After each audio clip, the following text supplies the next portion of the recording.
Hey guys, Serendi here. This is what if Bell Cranel was heroic spirit summoner. In the distant past, before the gods descended onto the lower world, heroes made contracts with spirits to fight the monsters born from the dungeon. But with the descent of the gods and the advent of the Falna, those heroes and spirits have passed on to legend. However, with the discovery of a certain object in the dungeon, these legends will return to life once more. Hit like and subscribe, and also don't forget to check the author in the description. Let's start.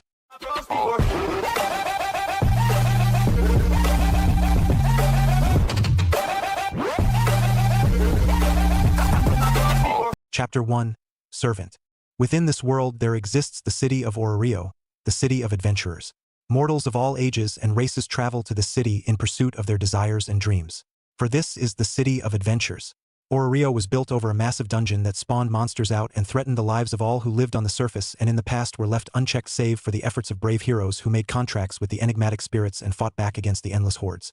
It was only when the gods above came down from Tenkai and sealed the dungeon with the Tower of Babel and offered their own gifts to the ones living on the surface were the mortals able to fend for themselves, and the contracts between spirits and mortals fell out of use in favor of the gods' blessings, the Falna. The Falna is the grace given by the gods to members of their family, or Familia. Within these Familia are adventurers who make use of their gods' Falna to make a living both within Ororio and its dungeon and outside of it. The power of the Falna increases the more experience, known as Excelia, they gather. This Excelia is written upon their Falna, allowing a god to read about the growth their child has experienced like a story. Currently within the dungeon, a young and new adventurer was making his own story, bringing back the legends of old, of heroes, spirits, and contracts. Bell Cranel made his way through the dungeon, paying attention to his surroundings in order to not be caught off guard by either the kobolds or goblins that live on the upper floors. Today he had decided to try going a bit further in than he normally did. Although it's only been 2 weeks since he became an adventurer, he already made it to the 5th floor of the dungeon. According to his guild advisor, Ina Tool, most newbie adventurers stuck to the first 2 floors and didn't go further without prior preparation. However, Bell felt that he was making enough progress that he could go a bit deeper since he could already handle goblins and kobolds on the first 4 floors and wanted a change in scenery. But even so, nothing's come out yet, he muttered as he looked around and scratched the back of his head. He had been on the 5th floor for at least an hour now, but not a single monster had appeared so far. Did someone else come before me? He wondered. Although monsters were always being born within the dungeon, it wasn't a constant spewing mass. If another adventurer or group of adventurers had cleared out an area of monsters, it would be some time before more were born. Should I try another path? As Bell considered retracing his steps a bit, he spotted something out of the corner of his eye. It was located in a dead-end path off to the side of the main path. A rather small red box. No, it was more of a red chest with golden edges that was just sitting there without a care in the world. A treasure chest? Bell shouted before clapping a hand over his mouth and looked around, but no one seemed to be there. Is this a new kind of drop? Why didn't anyone find this before? If someone had found it before, they would consider a chest sitting on the upper floors a rather obvious-looking trap. However, Bell, either being too trusting or too inexperienced, held no such thoughts in his head aside from the possibility of finding some treasure. Maybe it's some kind of sword? Or maybe some armor? Bell wondered hopefully as he crouched down in front of it and placed his hands on the box. Oh, it's not locked. And with a small heave, he easily opened the box and found a beautiful golden goblet. Though he was a little bit disappointed by the fact that it wasn't something like a holy sword or an invincible armor, the goblet mesmerized him all the same. It was overall rather simple in shape, but the detail engraved into the gold itself was amazing. Wow! He had no idea how much this thing was worth, but it definitely couldn't be a small sum. Or rather, it was so beautiful he couldn't even think of selling it, even if it could help his goddess a bit and their tiny Familia of one. Instead of selling it for money, it might make a better gift for his goddess instead. This is probably enough for today, he said as he stood up with the golden goblet in his hands. I should head back and dash. As he turned around to make his way back to the surface, a giant brown-skinned monster with the head of a bull and the body of a man.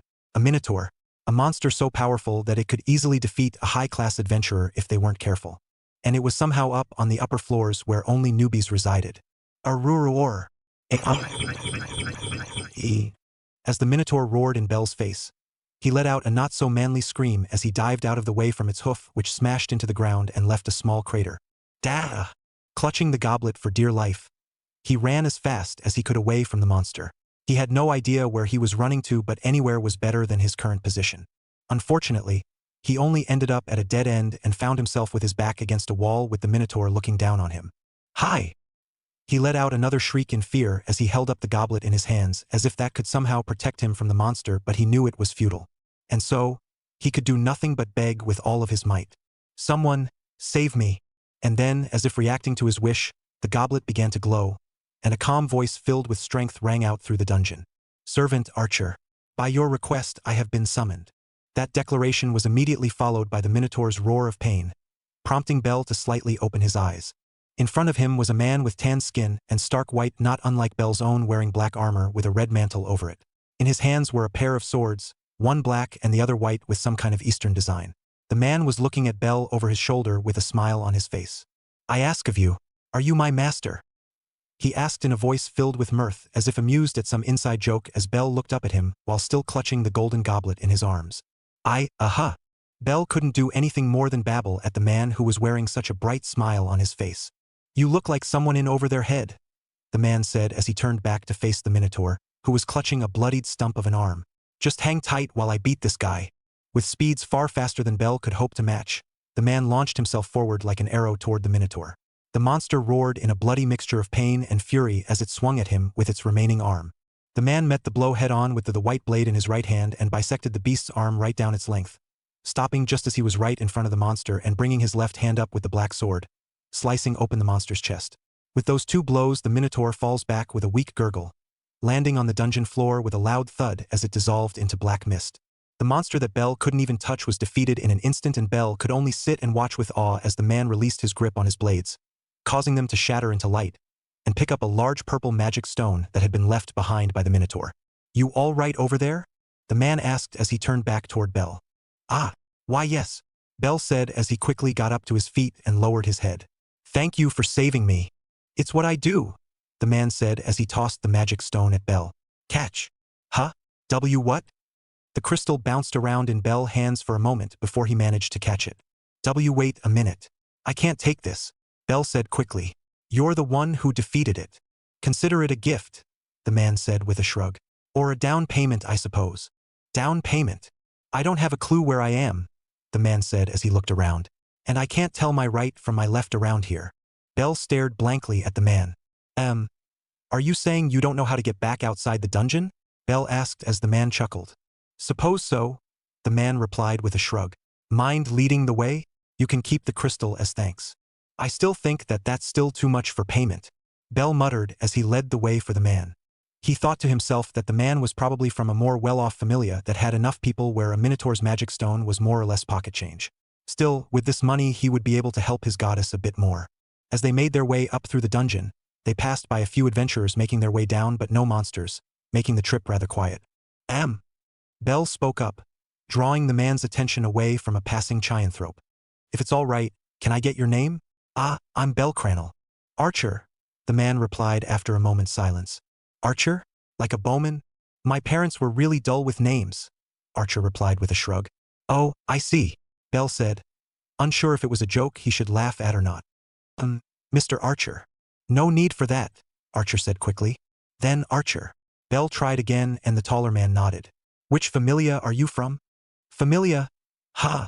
Archer replied as he stroked his chin. "What would you do if I were to say that I am currently between familias?" "I would ask that you not tease me like that, ha ha ha," Bell said with a laugh as Archer looked at him with a smirk. "Ha ha ha. You're not joking." "I am not joking," Archer said with a nod as he continued walking past Bell. Then can I ask you to join my familia?" Bell asked as he ran up to Archer's side and kept pace with him. "I mean, we're not very well off and it's only me and the goddess there, but if you join I think we'll be able to become a great familia." "Great familia, huh?" Archer repeated with a chuckle. "Well, we'll see about that. Your goddess is the one that decides, isn't she?" "Don't worry," Bell says with a reassuring smile. "We aren't that big of a familia yet, so there's no way she'll turn down a potential recruit. For some reason, that doesn't fill me with confidence." Before heading to the old church, which was the home of the Hestia Familia, Bell wanted to cash in the Minotaur's magic stone and report to Ina first. His guild advisor, a brown-haired woman with slightly pointed ears wearing the guild's standard uniform of a black vest, white shirt and black slats, was just looking through some files at the reception desk when he entered the guild. After asking Archer to wait by the door, Bell ran up to the half-elf woman with a smile. "Miss Ina, I'm back," he said as she looked up. "Welcome back, Bell," Ina said with a rather surprised look. tilting her glasses up slightly. You're back rather early today. Did you change your mind on going to the dungeon today? There's nothing wrong with a little break after all. No, I did go into the dungeon, Bell replied. I just had an incident of sorts is all. Huh? What happened? And so Bell recalled for Ina the incident from finding the goblet to being jumped by a minotaur and then being saved by Archer, who showed up in the nick of time. Putting aside the fact that you met a minotaur, a monster from the middle floors on the upper floors, Ina began, rubbing her forehead. How many times do I have to tell you that an adventurer shouldn't go on an adventure? You need to be properly prepared in order to go explore the lower floors. Yes, Bell said, feeling a bit ashamed. He did try diving deeper into the dungeon with the hopes of meeting a cute girl he could save after all. But that was then. He still wanted to save people, but not just cute girls. Archer's back was still engraved into his mind. Steadfast, strong, proud, and unflinching in the face of danger. Like an invincible wall that would protect everyone that stood behind him. And though he felt it was a little rude, he felt that any girl would fall in love with that right away. Bell wanted to be someone like that too, though the protecting girls thing was now a distant second. He wanted to be someone who, just by showing up, can make it so the person in danger could feel safe and relieved. That they had been saved. The word adventurer didn't really fit that kind of feeling though. More like, a hero? Anyway, where is this Archer person? Ina said, taking Bell out of his thoughts. Bell waved over toward the door where Archer had been resting against the wall with his arms folded across his chest. Spotting him, Archer pushed himself off the wall and walked over. What is it? Archer asked as he looked from Bell to Ina. Hello, Mississippi. You're Cranel's guild advisor. Pleased to meet you, Mr. Archer. My name is Ina Toole, Ina said with a slight bow. First off, please let me express my thanks in helping Bell Cranel in the dungeon. Archer nodded his head to show that he accepted the thanks and for her to continue. I also would like to tell you, since you appear to be a newcomer to the city, that although there is nothing stopping anyone from entering the dungeon, you will not be able to exchange any magic stones for Valis until you register at the guild. Got it, Archer nodded. Sorry for the hassle. It's fine if you understand, Ina said as she pulled out a large folder and places it on the counter with a loud thud, causing Archer to take a step back. Here are all the proper materials to read over, sign, and turn into the guild. By the way, which Familia are you in? Archer replied by pointing a finger at Bell.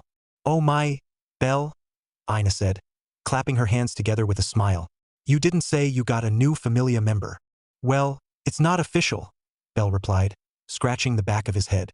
We haven't met with Lady Hestia to welcome him in yet. Then I won't keep you any longer, Ina nodded. Oh, and don't forget to exchange any magic stones you collected before you leave. Got it. Come on, Archer. I'll show you how it works. After exchanging the magic stones, with the Minotaur stone netting Bell more money than he had ever made within his 2 weeks of being an adventurer combined, he guided Archer to their Familia home.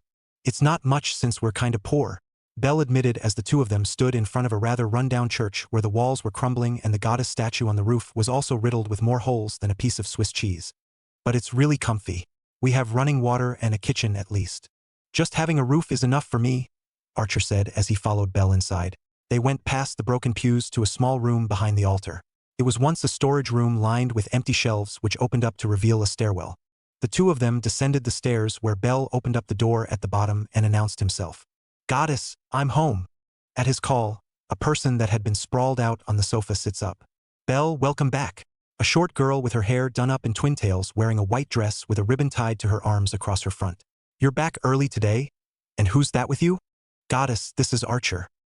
He says he wants to join our Familia, Bell excitedly replied. Really? The goddess Hestia shouted as she jumped up from her couch and ran up in front of Archer.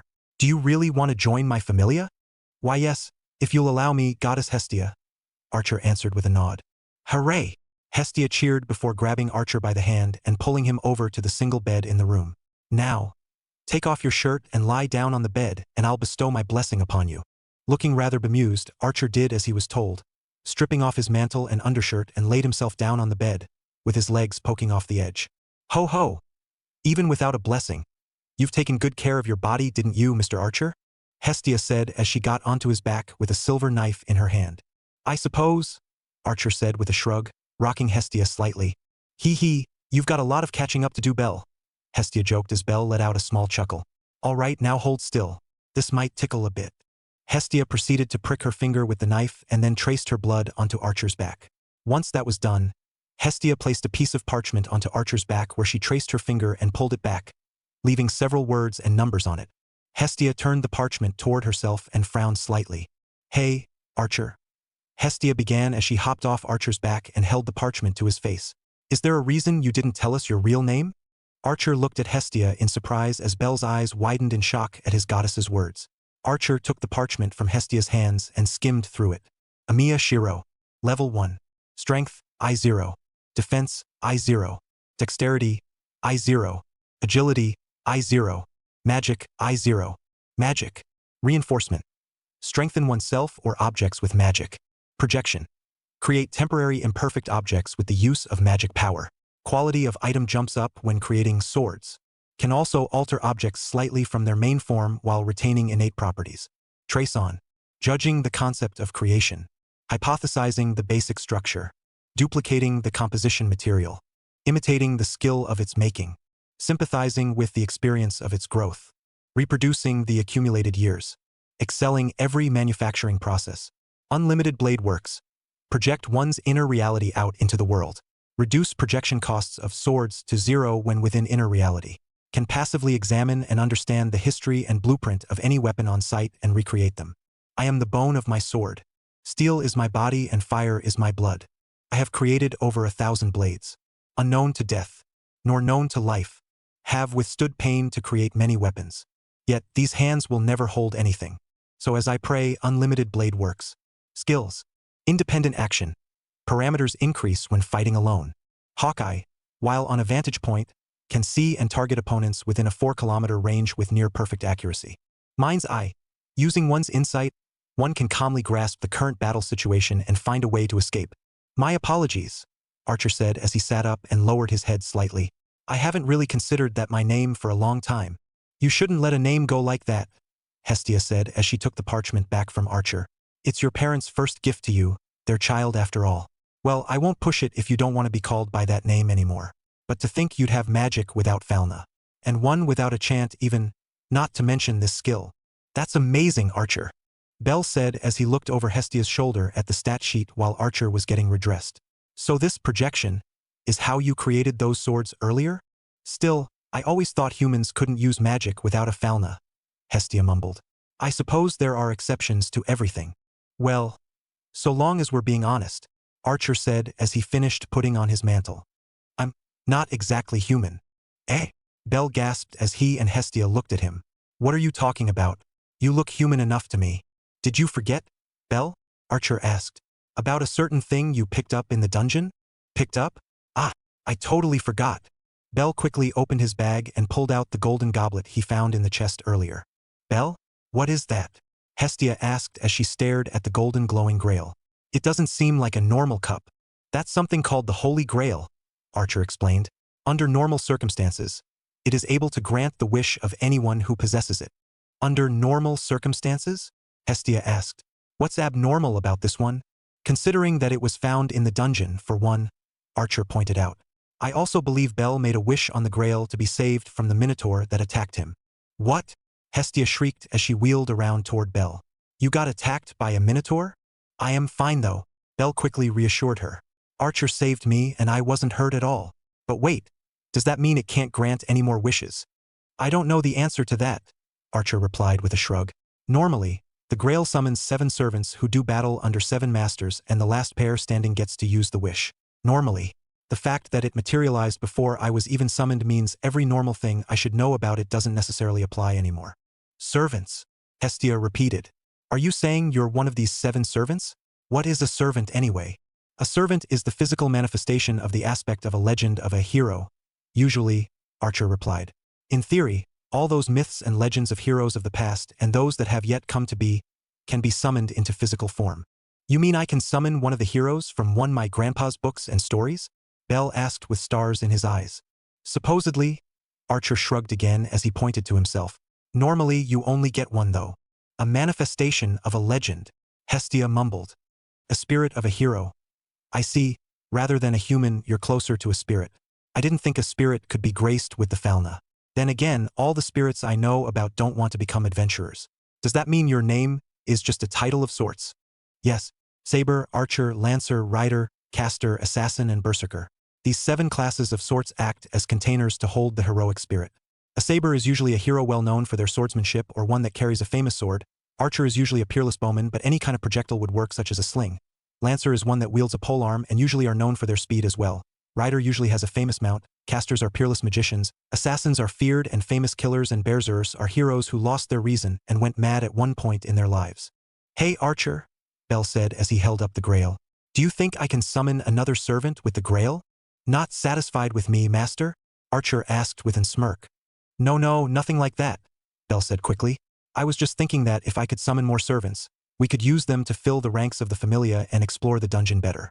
And by doing so, we'll be able to make more money to help out our goddess." "Bell," Hestia said, looking at him for a moment before tears filled her eyes. "I'm sorry we're poor." No. It's not your fault. You're doing your best at your job too. If there isn't any other masters out there," Archer began, ignoring the two's antics, "it should theoretically be possible for you to try summoning another servant. However, it's not as if it's free. While the costs for summoning a servant is burdened by the grail, the cost for keeping the servant bound to the physical world is on the summoner." Archer then turned his head to look behind him toward his back. "Although I don't know how exactly the Falna interacts with that. I feel as though I'm getting the upkeep from two sources, both from you and Lady Hestia." "How exactly is this upkeep paid for?" Hestia asked, wiping the tears from her eyes. "Well, with the master's magic power." Hestia and Bell shared a look before Hestia shooed Archer off the bed and Bell took off his shirt before scrambling onto it. Hestia got on top of Bell's back and pricked her finger with her knife again before repeating the same process on Bell's back like she did for Archer. "It's there," Hestia said before placing some parchment onto Bell's back and pulling it off. "Bell Cranel.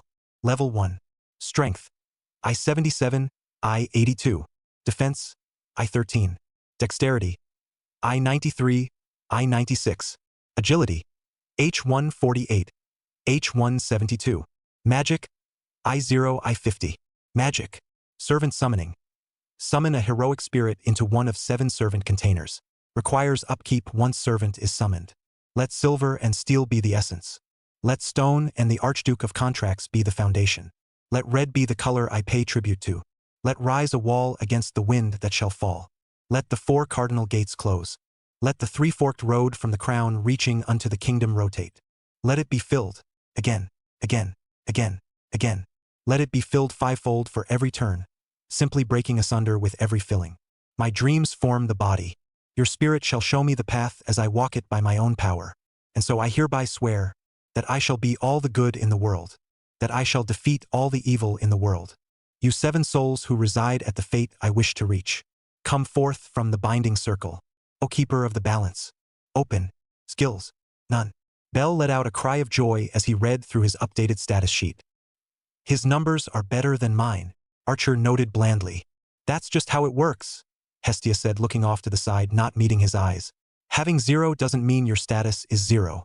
Everyone starts at 0, whether you're just a baby or a grown adult that can lift a cart over their heads with one hand. Bell's stats are what they were due to him being 2 weeks your senior." "I see. So that's how that works," Archer muttered. "In any case, it seems like your magic status will grow on its own so long as I'm around and you're providing my upkeep." "I see," Hestia said with a nod. "So Bell's magic status will continually grow even if he doesn't do anything. So, do you think I can summon another servant?" Bell asked again as he stood up and walked up to Archer. "Don't overdo it," Hestia said quickly. "Hephaestos told me what happens when you overuse magic. You get affected by something called mind down and collapse. In worst cases, it could kill you." "Oh, I see." Bell deflated a bit at that before looking back at Archer. "It's probably dangerous, isn't it?" "It is," Archer nodded. "However, as I said, since I received the Falna, I feel like I am also getting magic power from both you and Lady Hestia. Depending on things such as the type of servant you summon, as in the hero you summon plus the class they are summoned into, I believe you may be able to summon another one provided Lady Hestia gives them her blessing as well. That is, if they accept it. Some heroes are rather arrogant and would refuse it after all."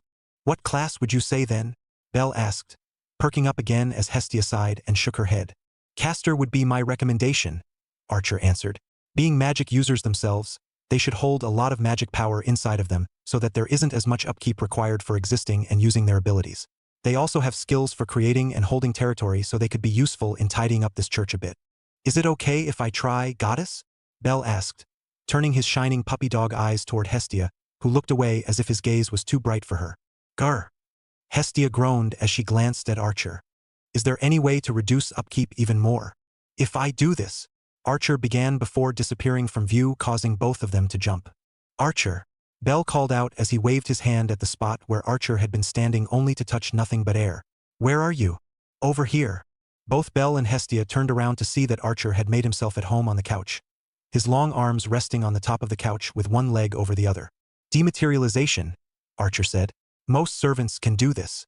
It temporarily shifts our bodies from the physical plane where we can't interact with anything, but it helps reduce the cost. If it's too much for Bell to handle, I'll spend some time like that until he can handle it. Muma mumyamu.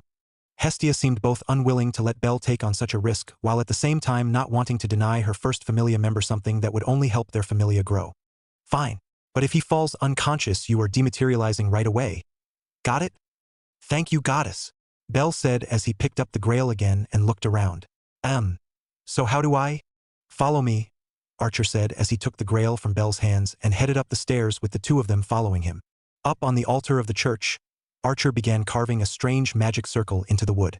As he worked, he also explained about the command spells that symbolized the connection between master and servant.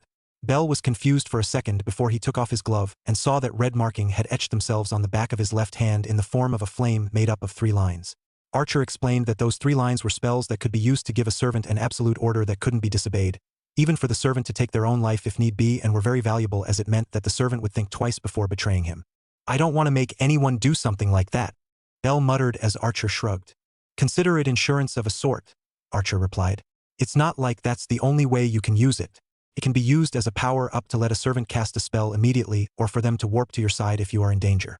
If it's an order that both you and the servant agree upon, like, take down that monster, then the servant will get a power boost as they fight the monster you direct them to. The more specific the command, the more powerful the spell will be. I see. That's good then, Bell said, looking a bit happier that it wasn't just a tool to order someone to their own death. It's done, Archer said as he stood up and placed the grail on the pedestal at the edge of the altar. Now say your chant clearly beside the circle and a servant should appear. Bell nodded at Archer's instructions as he held out his left hand with the command spells on them and began his chant. With each verse, the circle began to shine and a gust of wind began to blow from it. Behind Bell, Archer stood in front of Hestia to shield the goddess from the bellowing winds as Bell continued undaunted. As the lights began to shine in a golden color, Bell hit the final verse. You 7 souls who reside at the fate I wish to reach, come forth from binding circle, O keeper of the balance. Bell shouted as the light exploded. Did it work? Hestia asked as she peered around Archer's back while Archer could only gape at the cloud of dust in front of Bell. Bell meanwhile had his arms in front of his eyes to shield himself from the dust. As the dust began to dissipate, he lowered his arms and saw someone in front of him. A man with golden hair and blood-red eyes was staring at him with a frown on his face. He was wearing a short veil on the back of his head, a short blue vest that didn't do anything to cover his bare chest, and long red pants that opened up to reveal part of his thighs and legs. In one hand was a stone tablet and in the other was a large golden axe.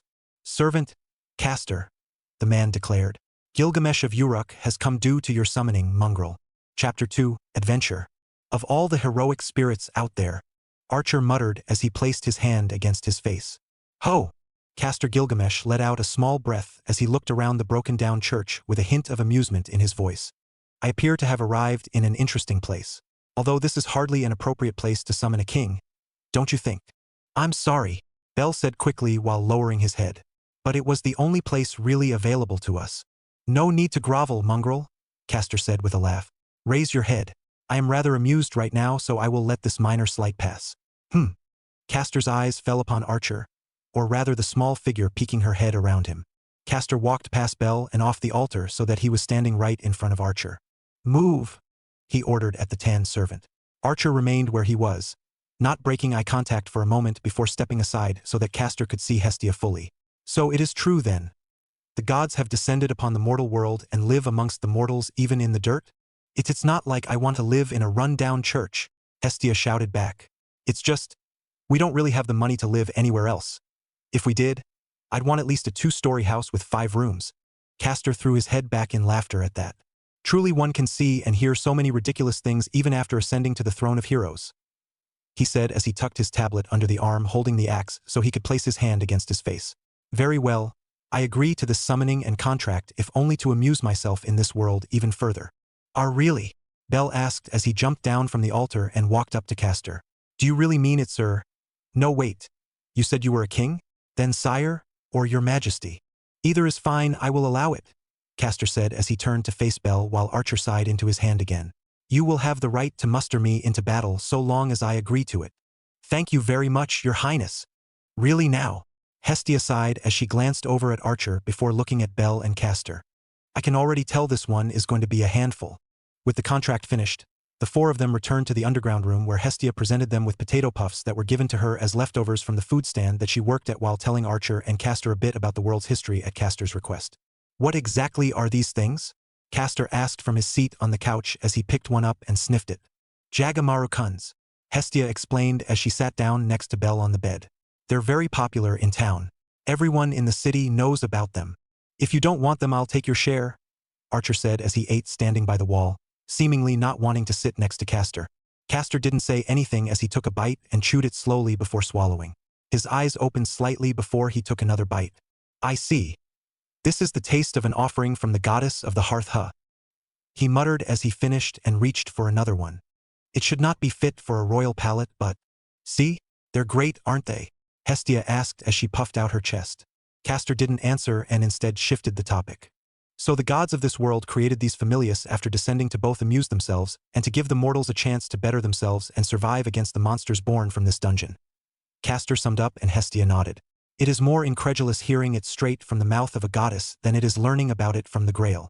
It can't be helped, it's boring up there after all, Hestia shrugged. And with so many others already descended, the work in directing the fallen souls of mortals is pushed onto whoever is left. At that, Castor let out an amused laugh at the image of overworked gods.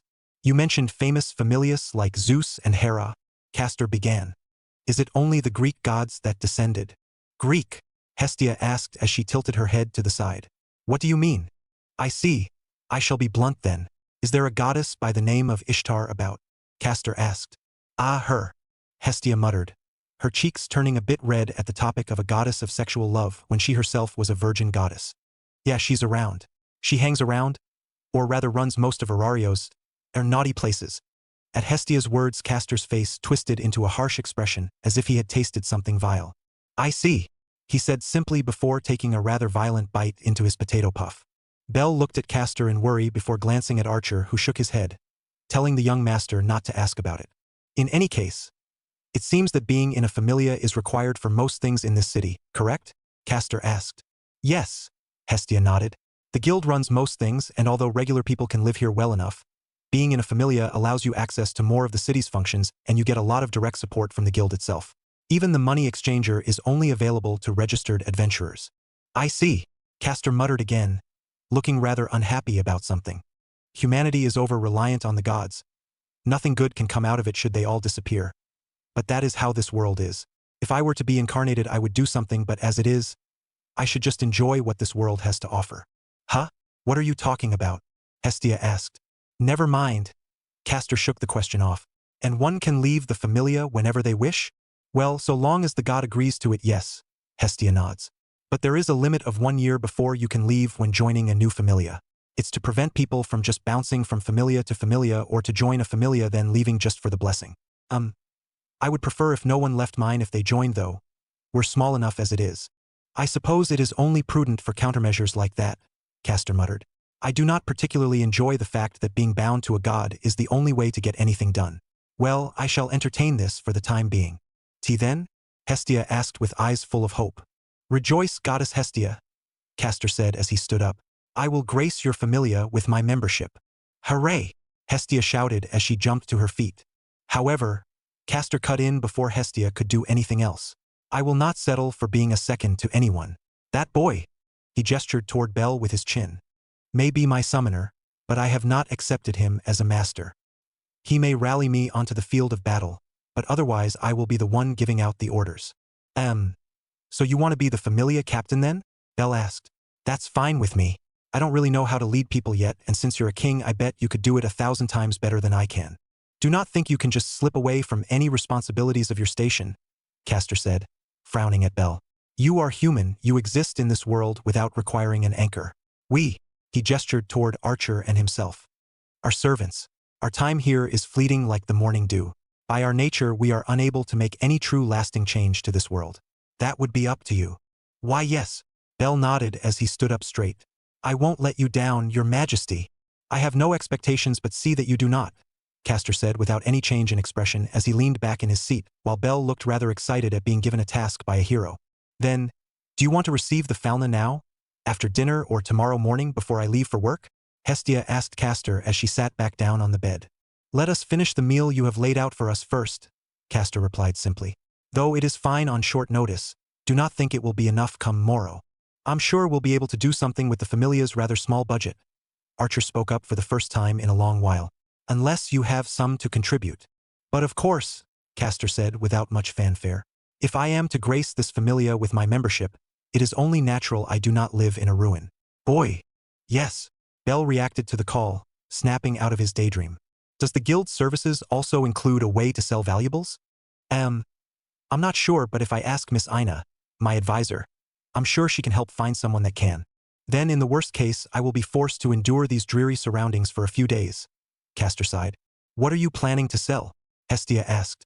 If it's a weapon, I can show it to my friend Hephaestos for an estimate. A quote from a god of the forge?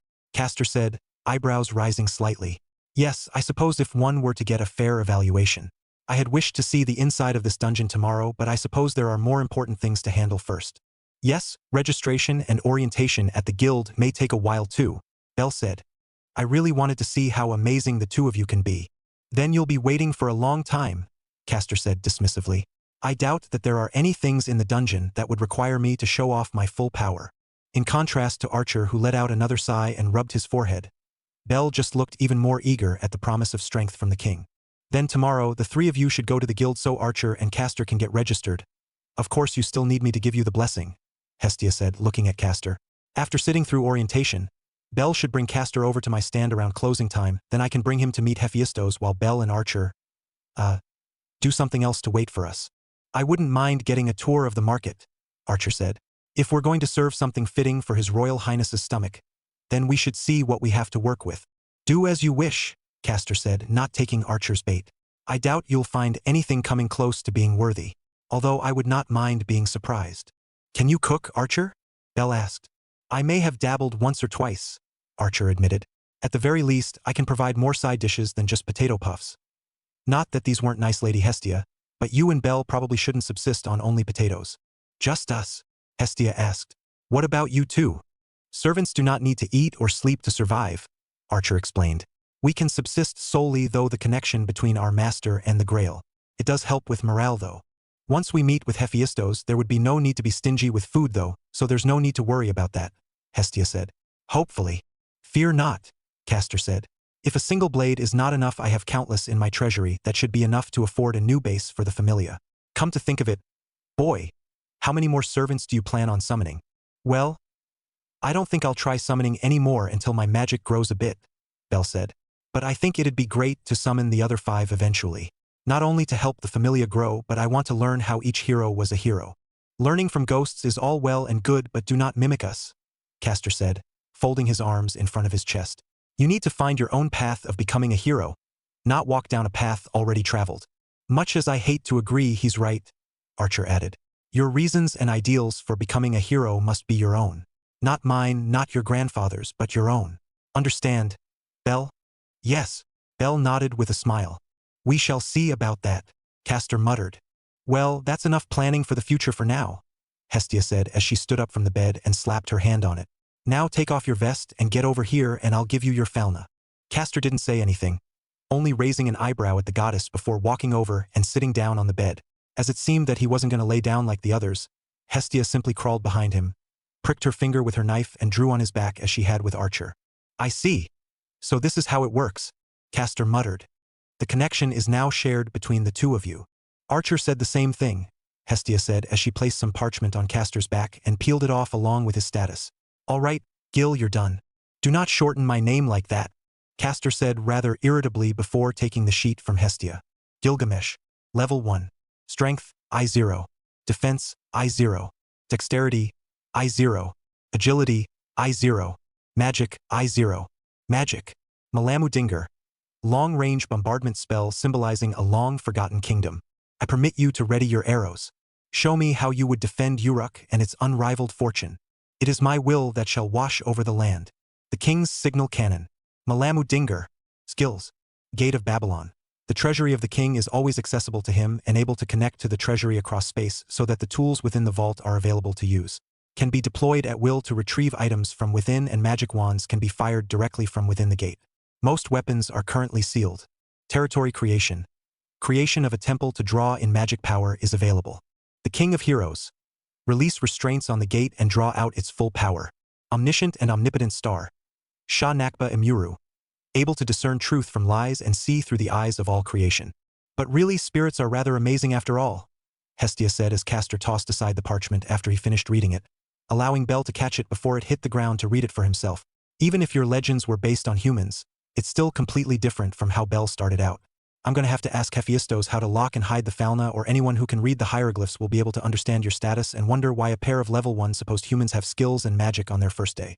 Archer nodded his head while Castor looked uninterested. By the way, about what time do you usually wake up, Bell? Archer asked. At 5 in the morning sharp, Bell said with a proud look on his face. It's been pretty much ingrained into me ever since I lived with Grandpa. Good. Then in the morning I'll measure your ability, Archer said. I need to know what you can handle and what you can't. Got it. Bell nodded, brimming with excitement over the thought of being trained by Archer. Please take care of me. If everything is settled, I will be taking my leave, Castor said as he stood up. I wish to see what this city has to offer with my own eyes first. But it's late, Hestia said. Can't you wait until morning? Servants do not require sleep, Castor said. And the sooner we get acclimated to this city, the sooner we can focus on more important things. He's right, Archer said, looking as though he swallowed something bitter. In order to find out how much money we need for a new home, he needs to find a building close to our needs and what it costs. Close, Castor repeated, glaring at Archer. Do you think I will not find somewhere that suits my needs exactly? Oh, I am 100% positive that you'll find a place suiting your needs just fine, Archer said with a smirk. It's whether or not that it would be suitable for a Familia that worries me. Okay, no more arguing, Hestia said, quickly inserting herself between the two. Castor, if you want to go look at some real estate, go ahead. Castor scoffed but nonetheless headed toward the exit without another word. And you, Archer, Hestia said, thrusting her finger at Archer's face barely an inch from his nose. Why are you antagonizing him so much? Call it an incompatibility between heroes, Archer said, and didn't elaborate beyond that. I'm going to look at the kitchen to see what is in stock and what appliances are available. And with that, Archer pushed himself off the wall and headed into the kitchen, as silent as Castor was when he left. You managed to summon quite a pair of characters, Bell, Hestia said with a sigh while Bell could only let out a nervous laugh. At 5 in the morning, Bell opened his eyes groggily and looked around. His goddess was still sleeping soundly on the bed while neither Castor nor Archer could be seen. Sitting up properly on the sofa, he let out a large yawn and scratched his head. Yesterday wasn't a dream, right? He muttered as he looked down at his hands. Doesn't look like it. The command spells were still marked on the back of his hand, symbolizing his connection to Archer and Castor. Well, you're up like you said you would be. A deep voice spoke up behind him, and Bell turned his head around to see Archer holding a glass of water out to him. Is the pantry usually empty? Archer asked as Bell accepted and downed the glass. Yes, Bell shamefully admitted. Most of what we earn goes into taxes and the utilities, and what little else goes into food. So, yeah, what we usually eat is whatever the goddess can bring back. Archer made a rather pained face at Bell's words. We will. Why yeah. Bell nodded as he set the empty glass on the table and grabbed his trusty knife before following Archer up the stairs. I got 50,000 valis from it. More than I made in the last 2 weeks combined. The monsters on the upper floors usually only give little shards, and the Minotaur crystal was much bigger and fuller than they were, thus a lot more useful to the guild. Bell then let out a long sigh and turned his eyes to the side. Or rather, it was so much money I was surprised that such a crystal existed in real life. First-class adventurers must be something else to make that much money. It's probably due to their weapons as much as their skill, Archer said. And having better weapons means the maintenance costs for them must be huge, so they would have to kill a lot more of those bigger monsters just to break even like you do. I guess you're right, Bell nodded. Though I think the bigger familias have enough members to have supporters. Adventurers who don't do the fighting but support the frontliners by carrying equipment and carving the magic stones out of monsters so that the frontliners can pay attention to the monsters and not worry about leaving the stones behind. Sounds like underappreciated work, Archer commented as they stepped out into the morning sun. Now then, Let me see your knife. Bell pulled it out of its sheath and held it out to Archer, handle first. Archer plucked it out of Bell's hand and turned it around in his hand for a moment before holding out his other hand. Then, in front of Bell's eyes, a wooden dagger suddenly formed in Archer's free hand. Wow!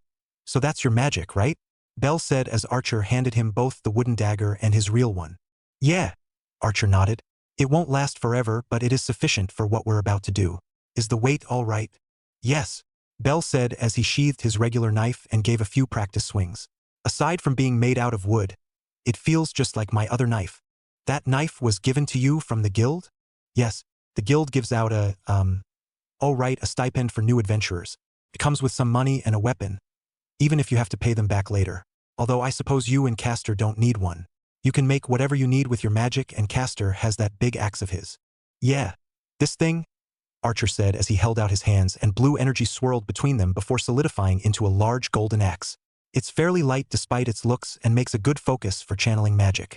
The blade is rather sharp too, perfect for a caster to bludgeon enemies with when they get too close. And I would prefer if you did not create fakes of my treasures so freely, mongrel. The air behind Archer distorted for a moment before it solidified into Castor's form. Welcome back, Your Majesty. Bell greeted cheerfully as the axe in Archer's hands disappeared. How was your search? Unfortunately, the state of the city's larger homes are insufficient, Castor replied. The ones that are kept in order are already occupied by other familia, and the ones that are not have been abandoned and are in states similar to this church. So we'd need to spend money to refurbish them anyway? Bell asked as Castor clicked his tongue in annoyance. Maybe we should try finding one through the guild? I suppose it would be best to delegate this matter to others, Castor sighed. That is, unless I decide to take on the project of building what the Familia requires myself. Although I now have a better understanding of the real estate in this city. In any case, you have my leave to continue your play. Gee, thanks, Archer said irritably as a short sword made out of straw appeared in his right hand. Now, Bell, what do you want to focus on? What do you mean? Bell asked. Do you want to focus on attacking or defending? Or a mixture of both? Both, I guess? Then defend yourself. Huh. Bell blinked in confusion, and when his eyes opened, Archer was right in front of him, sword hand raised over his head. With a scream, Bell dived to the side as the straw sword went past him only for it to swiftly curve and smack him in the back. Ouch! Bell yelped as he rolled a bit and turned back to face Archer. The hit didn't so much hurt as it surprised him along with the loud clack it made on his back. What are you doing? I said defend yourself. Archer was standing upright lazily with the sword still in his hand. He was staring at Bell with his gray eyes with a frown. Pay attention. We have already started. Why yes, Bell said as he got ready and prepared himself for Archer's next attack. And the moment he did, Archer burst forward once more, sword moving toward Bell's flank. Bell's dagger managed to deflect the sword, but as it pulled away, Bell suddenly felt his legs leave the ground before his head hit the floor. Don't just watch the weapon. Pay attention to the legs as well, Archer shouted as he waited for Bell to get back to his feet. Yes, Bell said without complaint. Although Bell wasn't sure what to expect from being trained by what he understood was the personification of a hero, he certainly didn't expect to get his butt kicked all morning. It also served to make him realize just how big the difference was between the two. If Archer had been a normal adventurer, just how high of a level would he be? By the end of the hour, Bell was reduced to being a bruised and panting mess on the ground. I suppose that's as much as we can do this morning, Archer said as the sword in his hand disappeared alongside the dagger in Bell's hand. Any more and we'd worry your guild advisor. You're amazing, Archer, Bell said as he caught his breath and sat up. You move so fast. I could hardly keep up. If such a speed is too much for you, then your journey will be a long and arduous one indeed, Castor scoffed. Archer's speed is only middling as far as heroic spurts go. The speed of lancers and riders will usually outclass the others. As much as I hate to admit it, he's right, Archer said as he took Bell's hand and helped him to his feet. I'm a second-rate hero compared to the real legends out there. Wow! Far from being discouraged, Bell only grew more excited at the prospect of meeting more heroes. It was a pity he'd only be able to meet 7 of them total though. Suddenly, a loud and angry shout erupted from the entrance of the church as Hestia rushed out, stomping past an amused-looking Castor. What are you doing bullying Bell so early in the morning? Hestia demanded as she walked up in front of Archer with her hands on her hips. That's not it, goddess, Bell said quickly, putting himself between Archer and Hestia. This is training. Just training. Hestia didn't look convinced but said nothing as she just huffed. Well, we should probably get to the guild then, Bell said as he brushed off his clothes. Have a good day, goddess. Take care, Lady Hestia. Archer said before chasing after Bell, who ran off while Castor gave Hestia a simple nod, which Hestia supposed was as good as she was going to get from someone like him, before lazily following after the other two. Right then, Hestia said as she looked up at the sky, I think I can make it to Hephaestos to pass along a message before work. All right, let's work hard today for my new boys. And the tiny goddess also decided to try her best for the day. Bell led the way down the street toward the guild, pointing out landmarks to the two servants while they walked almost side by side with each other. Almost in that, they were walking on opposite ends of the street and Castor was walking a bit ahead of Archer. If one didn't know they were together, one would assume they were two separate parties just happening to be going in the same direction. However, even at this distance, the two could still hear each other. Since you were the one knocking the fool to the ground, you should have noticed it more clearly, correct? Castor said quietly as to not let Bell hear him. Of course, Archer replied, pretending to be looking at a food stand to avoid looking in Castor's direction. It was only a bit, but he was getting a bit faster toward the end. Is this the Falna doing work or our little master's own talent? At this point, it is a fluke, nothing more, Castor decided. Unless you mean to say you insulted him by lowering the difficulty after coming on too strongly? Peh. The two of them stopped as just a little bit ahead. Bell had been accosted by a girl in a green and white uniform with gray hair tied in a bun. She was handing him a magic stone, one that she was thinking Bell had dropped. Even though Bell had exchanged all of his stones yesterday when Archer went with him to the guild. Ho! Castor let out an amused laugh. It seems the boy has caught the eye of some server girl. Where did she get the stone though? Archer muttered. Stones are to be traded for valise by adventurers. They should be normally useless to civilians. Bell then gestured to the two of them as he explained to the girl that he was showing his new Familia members to the guild and not to the dungeon as she had initially thought. At that moment Bell's stomach started growling, much to his chagrin as his face started reddening. Castor let out a laugh at Bell's expense while Archer pinched the bridge of his nose. Did you not have breakfast yet? The girl asked. No, not yet, Bell admitted as he looked at the building that the girl was next to. Do you work here? Hostess of fertility? Yes, but we're not open yet, my apologies, the girl answered before lowering her head in apology. It'd probably be a good idea for you to get something to eat before we meet with the advisor if you're hungry, Archer said. You don't want your stomach growling in front of her too, do you? I suppose so. In that case, please wait a moment, the girl said before running back inside the building before coming back out with a small wrapped box. It's not much, but please accept this. Eh? Bell let out a surprised shout as the girl forced the box into his hands. No way. I can't accept a free meal from someone I never met before. And this is your breakfast, right? Don't worry. Once the pub opens, I can just get something to eat then, she says, gesturing back inside the pub where a pair of waitresses with cat ears were running around cleaning and preparing for the day ahead. But in exchange, you have to eat dinner tonight at the pub. Okay? So that's what she was after, Castor said with a smirk. Accept it, boy. We'll have a proper celebration of our addition to the Familia here alongside the goddess. Ahaha. That's true, Bell said with a smile. Then I'll take it. We'll be back tonight if all of our errands are finished. If not, can you accept us coming tomorrow night instead? That's fair, the girl nodded. But still, I hope to see you tonight. At these words, Bell's face flushed once more as Castor rolled his eyes. If you are going to woo a girl you only met 5 minutes ago, boy, he began, causing both of them to go red, or even redder in Bell's case. Then at least give her your name. Ah, right. Bell nodded before clearing his throat. I'm Bell Cranel. What's your name? Seer Flover. It's nice to meet you, Bell. It would seem as though you got your special meeting after all, Bell, Archer said as they continued to walk to the guild while Bell was munching on the bread and cheese in Seer's lunchbox. Ugh. Please don't bring it back up, Bell said with a nervous laugh. Ah, we're here. I see. So this is the most important place in the city besides the dungeon? Castor asked. Yes.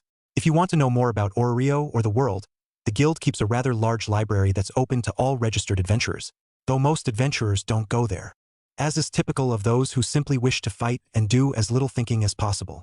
As they walked through the doors, Bell spotted Ina at her usual counter and ran up to her. Good morning, Miss Ina. Good morning, Bell. Ina answered his energetic greeting with a smile. Are you here to register, Mr. Archer? Yes, Bell nodded. Also another person as well. 2 new Familia members? Ina asked in surprise. Your Familias is growing so suddenly good for you, Bell. Bell simply scratched his head with a smile as Archer and Castor walked up to the counter. Here you are, Miss Toole, Archer said, handing his form over. And we'll need another one for that guy. Castor glared at Archer at his rather rude referral but didn't say anything. There's no problem, Ina said as she pulled out another folder and made her way around to the other side of the counter to the other three. Do you mind following me? I can give the two of you the orientation while you fill out the registration form. Ina led them to a private booth where she began to give the guild-approved orientation of the dungeon to Archer and Castor. She briefly went over the history of the dungeon, how it spewed monsters out constantly in the past before the gods descended and placed the Tower of Babel over it to seal the dungeon and keep its monsters at bay, while also going over details of the monsters that appeared on the upper floors and recommending that they, as new adventurers, shouldn't venture past the 5th floor until they got a better handle on things. I see, Castor said, looking up from his paperwork. So the dungeon can be considered a living entity with an extreme hatred for mortals and the divine alike. Yes, Ina nodded.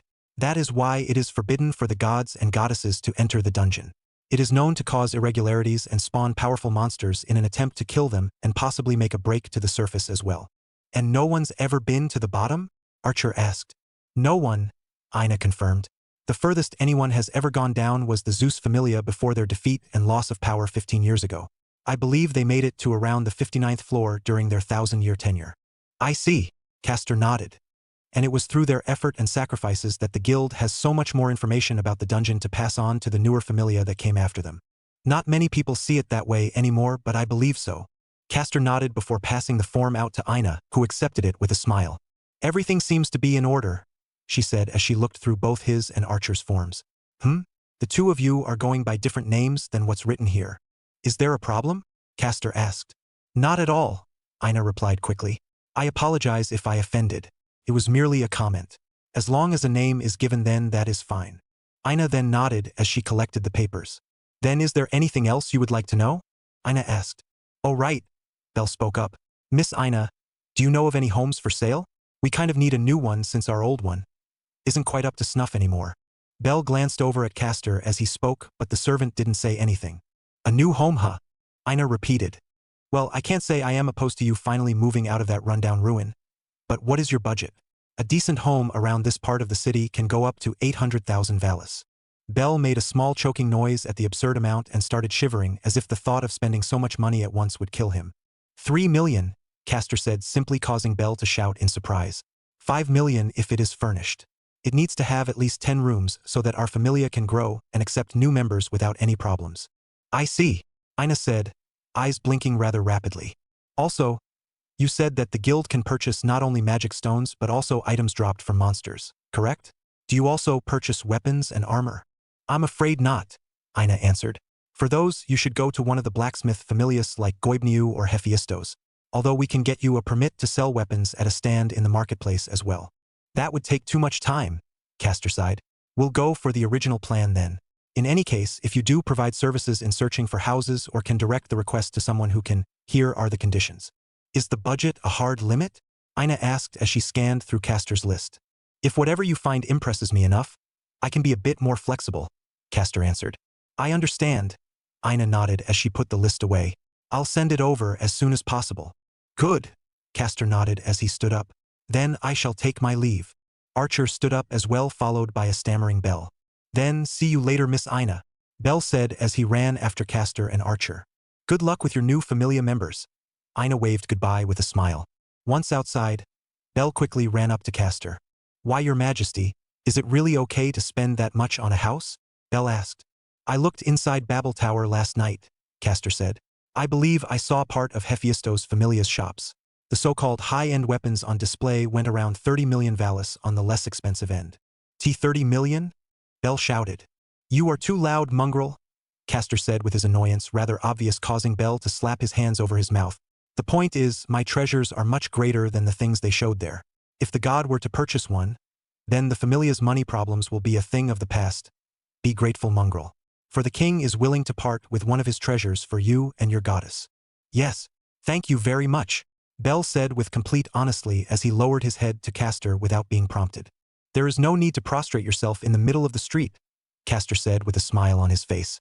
You're in the way. Archer simply sighed as he looked up at the sky. What time does Lady Hestia get off work? Archer asked. Do we have time to go to the dungeon? Huh?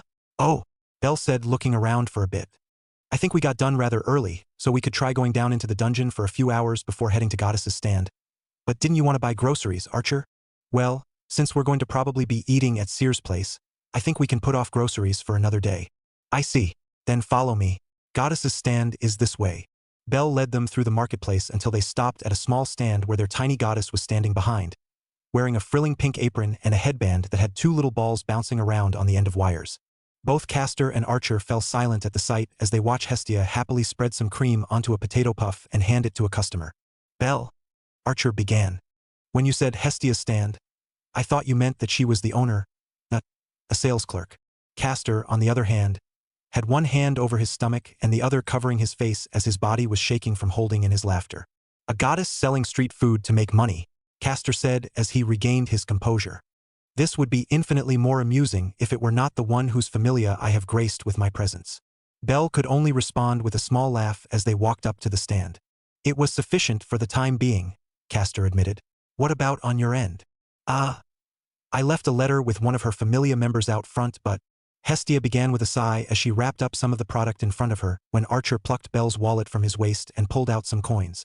It seems like they received a huge order recently, so she may not be able to get to it for a while. Castor made an annoyed face but didn't say anything as it was simply bad timing and just quietly accepted the potato puff. Then the 3 of us will head out to the dungeon, Bell said as he also took one. Goddess, we got a reservation at a pub tonight, so let's have dinner there. Or we can do it tomorrow if it's a better time. Reservation? Hestia repeated. Of course. Let's have a party to welcome Archer and Castor to the Familia. We got a lot of money from the Minotaur crystal, right? Let's celebrate properly. Bell let out a cheer alongside Hestia while the other 2 remained stoically silent. You 2 are no fun, Hestia said with a pout. Oh, and Castor, I should be able to see Hephaestos directly tomorrow or so. Ganesha is throwing a big party for all the gods and goddesses and I got an invite and I think it said it will be tomorrow night. So if she attends, I will be able to meet her there. Ho! Even a goddess of a small familia of 1 would be able to get an invite?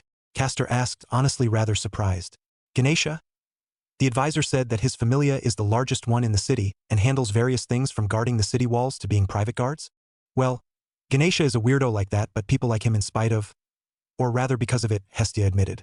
In that case things should go smoothly then, Castor nodded. I shall hand you a smaller item from my treasury to take with you to the party to show Hephaestos that this transaction is real. Yeah. I hadn't thought of the fact that she might think I was pulling her leg or something. Hestia nodded seriously. I mean, I was poor and broke for weeks and now I'm coming up to her asking to sell a powerful magic weapon? Ahaha. Even I would think that's a joke. Or rather I still can't believe this is real. Believe it or else we will not get anywhere, Castor said irritably. So we'll meet back home then head off to the pub tonight then? Bell suggested to Hestia. That's fine with me, Hestia nodded. You're going to the dungeon then? Yes, I wanted to show them and I want to see how Castor fights. Humph. Do not expect anything if the enemies do not warrant my attention, Castor answered simply. My treasures are not to be used for clearing out rats. Then we'll get out of your way, Archer said, taking a bag from Hestia. Good luck, Lady Hestia. Bye. Stay safe, boys. The dungeon was the same as it ever was. Dreary, slightly chilly, with strange sources of light coming from the walls making it seem like one brightly lit tunnel instead of something deep underground. The trio had barely walked 10 minutes into the first floor when cracks began to form in the walls. I see, Castor muttered, walking right up to one as a goblin's hand was forcing its way out of it. Hearing it from the advisor is one thing, but seeing it for oneself is another. What a strange dash as the goblin's head appeared. Castor brought down his axe on its neck and the rest of the body fell out with a thud. Phenomenon. Yes. Bell nodded as he dodged a swing from another goblin and slashed it across the chest. Monsters are born in the dungeon full grown. Every monster on the surface came from this dungeon or are descended from the ones that reached the surface in the past. How are other places handling them? Archer asked as a pair of black and white swords appeared in his hands and he charged forward and cleaved through several goblins in the same instant as Bell took a breath. Not all gods live in Orario. They're spread out all over the world. This city just happens to have the most number of gods since the dungeon is here. Bell bent over one of the dead goblins and started carefully carving into its chest and pulled out a small crystal. Once he did, the monster's corpse began to dissipate into black mist and be absorbed back into the dungeon. So that's how it works, Archer noted. Yes, Bell nodded as he placed the crystal into his pouch. Remember how I mentioned supporters before? This is one of their duties. Of course, we can't afford one right now, so I'll do it. I can't ask you two to do so. No, it's fine, Archer said. Right now it is imperative that you grow stronger, so I'll support you for today. You want to summon more servants, do you not? Castor added. If these creatures are what spawns this far up, then there is no point in either of us fighting them. You need to grow in order to let your body support more servants. Archer will handle cutting out the crystals while you focus on these beasts. I will make sure your fights are not interrupted. Be grateful. Yes. Bell nodded as Archer walked from corpse to corpse, easily fishing out the crystals before holding his hand out to Bell. Huh? Oh right. Bell unhooked the bag he used to hold magic stones and tossed it at Archer, who dumped the crystals inside. I see. Archer noted as he looked inside the bag. That Minotaur crystal was indeed much bigger than these ones. Yeah. Bell nodded with a frown. I'll be lucky to get 50 for these compared to the 50,000 from the Minotaur's crystal. Such discrepancy, Castor shouted, voice filled with irritation. Why must we waste our time here? Let us move on to the lower floors at once. Your status will improve faster the stronger your opponent, correct? Then we will have you face those that can kill you. But I haven't even reached floor 6 yet. No excuses. As long as both of us are here, you will not die. Now march. And march they did. Archer and Castor both stood back when monsters appeared to let Bell fight them alone. But for some reason, even though Bell never particularly had trouble fighting them before despite being alone, just the fact that there were 2 people watching his back made him feel more confident. Aina had told him that if he was ever outnumbered, he should run. However, even though he was fighting 6 kobolds at the same time, just being watched by Archer, the man who saved his life, made him want to prove himself. He can't always be protected forever. He wanted to be someone worthy to stand beside him. Someone that was good enough to be called master by the spirit of heroes. But even so, compared to Archer, these monsters were so much slower. Do you see mongrel? Castor said as Bell tried to catch his breath while being surrounded by monster corpses. You can do it if you put your mind to it. Yes, Bell answered with a nod of his head as Archer gathered the magic stones. However, Castor began as he looked upward. I suppose we should stop here for today. Huh? But I feel like I can keep going, Bell said. We will descend more seriously another day, Castor declared. Tonight, however, you are to dine with your goddess at that server girl's establishment. Remember? It will not do to drag your ruined body there and spoil the meal for the other patrons. What he means is that you shouldn't push yourself too much just yet, Archer said with a sigh. Prepare a bit more before diving any further than this today. Oh, all right, Bell said, feeling just a bit disappointed. He felt like he was just reaching his stride too. Do not think I am going soft on you, Castor warned him. Today we have reached the 5th floor, but we will force ourselves down to the 10th floor once your goddess makes contact with the smith god and purchases a few of my treasures. Then we shall hire the supporter you speak of to take care of trivialities such as harvesting these crystals as well as more supplies for you. As it is, we are making sure you haven't taken any damage from these beasts, but once we have enough supplies to heal you. Bell felt a slight chill at Castor's words. He now understood that while the Golden Hero did have high expectations for him, he was more or less letting Bell take an easy route by letting him fight by himself without much chance for a break. He had noticed a few monsters had been injured behind his back and knew they had stepped in once or twice to save him from being injured, but once they had enough money to buy potions, then that would mean they would stop protecting him. Rather than be scared of the prospect, it instead filled him with anticipation. Yes, I won't fail you, your majesty, Bell said with a bow. See that you do not, Castor said with a smirk. Come on then, Archer said, smacking Bell on the back. Let's head back so you can clean up before dinner. Unless you plan on meeting your date covered in monster blood. It's not a date, Bell quickly shouted, face turning as red as Archer's clothes. So you plan on having a one-night tryst with her then? Castor asked, joining in on the fun. I approve. A hero should not be tied down to a single woman. No, I'm not. Bell's near-crying shout echoed through the halls of the dungeon floor as they made their way back up to the surface. Chapter 3, Banquet of the Gods. They reached the church without any problems and Hestia told them all to sit down so she could update all their status. Did you two do anything in the dungeon today? Hestia asked as she looked at Castor and Archer's status from behind the couch they were sitting on. You both didn't even gain a single point. Wait. You just let Bell do everything himself. It is for his own good, Castor explained. The so-called Excelia gain doesn't happen if the creatures we face are too weak, correct? If it were me, I can destroy every single monster on all 5 floors alone with my eyes closed in an instant and would gain nothing in the attempt. Momumu. Hestia puffed her cheeks out angrily as she glared at Archer. Apologies, Lady Hestia, Archer said, having the decency to understand that she was upset. But I do believe it will be for the best in the end. With both of us here, Bell will not be in any danger. And if he does die, then the 2 of us will fade away as well after all. We both have a vested interest in keeping him safe. Fine. Hestia said as she slapped Archer's back, causing the man to let out a wry smile. She then walked over to where Bell was sitting on the bed and sat down behind him. All right, let's see what their Spartan training did for you. Spartan? Bell repeated the unfamiliar word. What does that mean? It means exactly what they put you through, Hestia said as she dripped her blood on Bell's back. Now let's see what we have. Hestia let out an incomprehensible noise as she grabbed Bell's back, causing the boy to yelp, and brought her face close to it as if she couldn't believe what she was seeing. Is something the matter? Archer asked while Castor raised an eyebrow. Hestia let out a low growl as she smacked some parchment on Bell's back to pull out the status and ran her finger down it to check that it was done right while looking rather intently near the bottom before handing the parchment to Bell. Bell Cranel. Level 1. Strength. I-82, G212. Defense. I-13, I-70. Dexterity. I-96, H140. Agility. H172, G225. Magic. I-50, E435. Bell could only stare with his mouth wide open at the massive increase as he held the status sheet in his shaking hands. Ho! Castor muttered as he looked at the sheet from the side. I suspect that this is definitely not normal. Still, it would appear that we need you to learn to withstand some pain lest your status remains stagnant. As expected, supporting 2 servants at once is doing wonders for the magic gain, Archer pointed out, looking at the sheet from the opposite side. I wonder if we will hit some theoretical limit before we are done? And if we were to fight seriously, I suspect it will increase even further. He will have to wait a long time for that to happen. Castor huffed as he put his vest back on. You two are too relaxed about this, Hestia said as she slapped Bell's back, causing him to snap out of his stupor.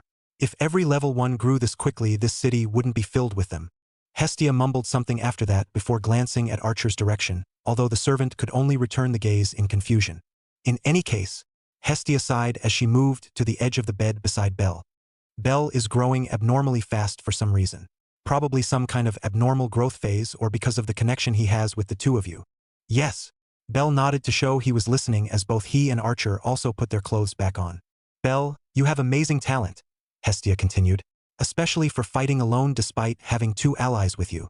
She threw a glare at the other two and Archer turned his head to the side while Castor returned the gaze with disinterest. She then turned back to Bell with tears forming in her eyes. Your will to get stronger is amazing, and I respect you for it. I will encourage you, support you, help you in any way I can. So, even if some other gods might try and recruit you for your fast growth and connection with the servants, please don't leave me alone.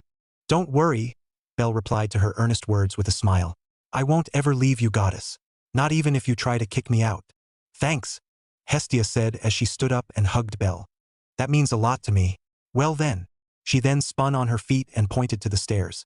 Let's go celebrate our new Familia members and Bell's amazing growth. Crying one moment then cheering the next, Archer muttered with a smile and a sigh. What a whimsical goddess. That is a tautology, Castor said with a tired face. Hestia Familia made their way to the hostess of fertility and entered to the sound of merriness and smell of various kinds of food. A tall, stout woman that may have been the owner stood behind a bar serving the customers in front of it. A pair of cat people waitresses were also running around serving customers at tables alongside a stoic-looking green-haired elf. Then, a person they recognized came running up to them. Bell, you came, Seer said as she looked at them with a bright smile on her face. Why yeah, here we are, Bell replied with a nervous smile on his own, feeling Hestia's stare dig into his back. Bell? Who is this? Hestia asked. The reason for our reservation, Archer explained as Hestia fumed while Seer thanked Bell for coming and turned to the crowd. Now seating for, she called out before gesturing them to follow her. We have an open table, but would you like to sit at the bar? Sure. The 4 of them sat at the bar with Castor sitting at an end seat near the wall with Archer next to him. Then Hestia and then Bell with Bell in a spot to face the owner. So you're Seer's guest, eh? The woman asked with a laugh. Haha, you got a charming face for an adventurer.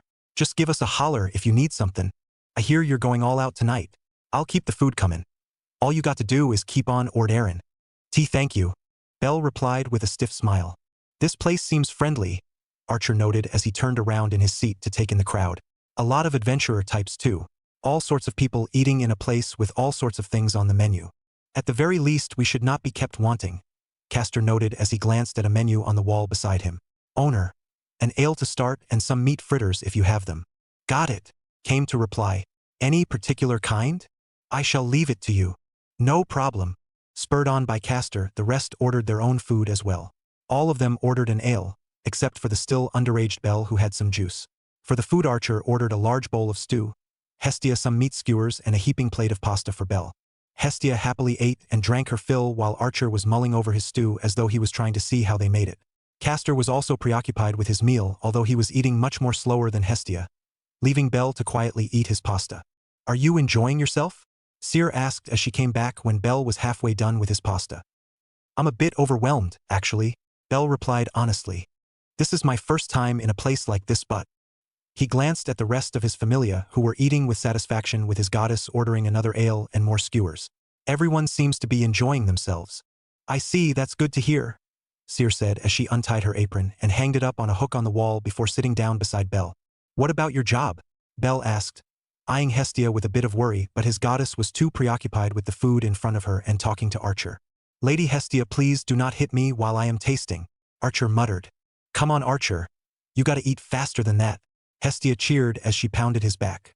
"It won't be every day we get to eat like this. If you give me a bit, we might."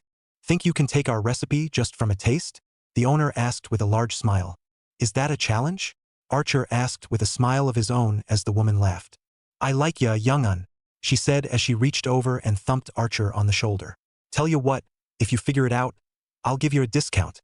Heck, maybe I'll invite you to come help out in the kitchen. Poor May could use a helping hand." She indicated a third cat-eared person in the kitchen who waved at being mentioned before she quickly turned around to attend to a pot behind her. Bell then turned back to Seer, who smiled back. "The kitchen is a little busy," Seer admitted, "but the others have everything else covered. Things are slowing down a bit too." She then shot a pleading look toward the owner, asking for permission. The woman raised her chin in a jerking nod, giving her the okay. "Well, first let me say thank you for this morning.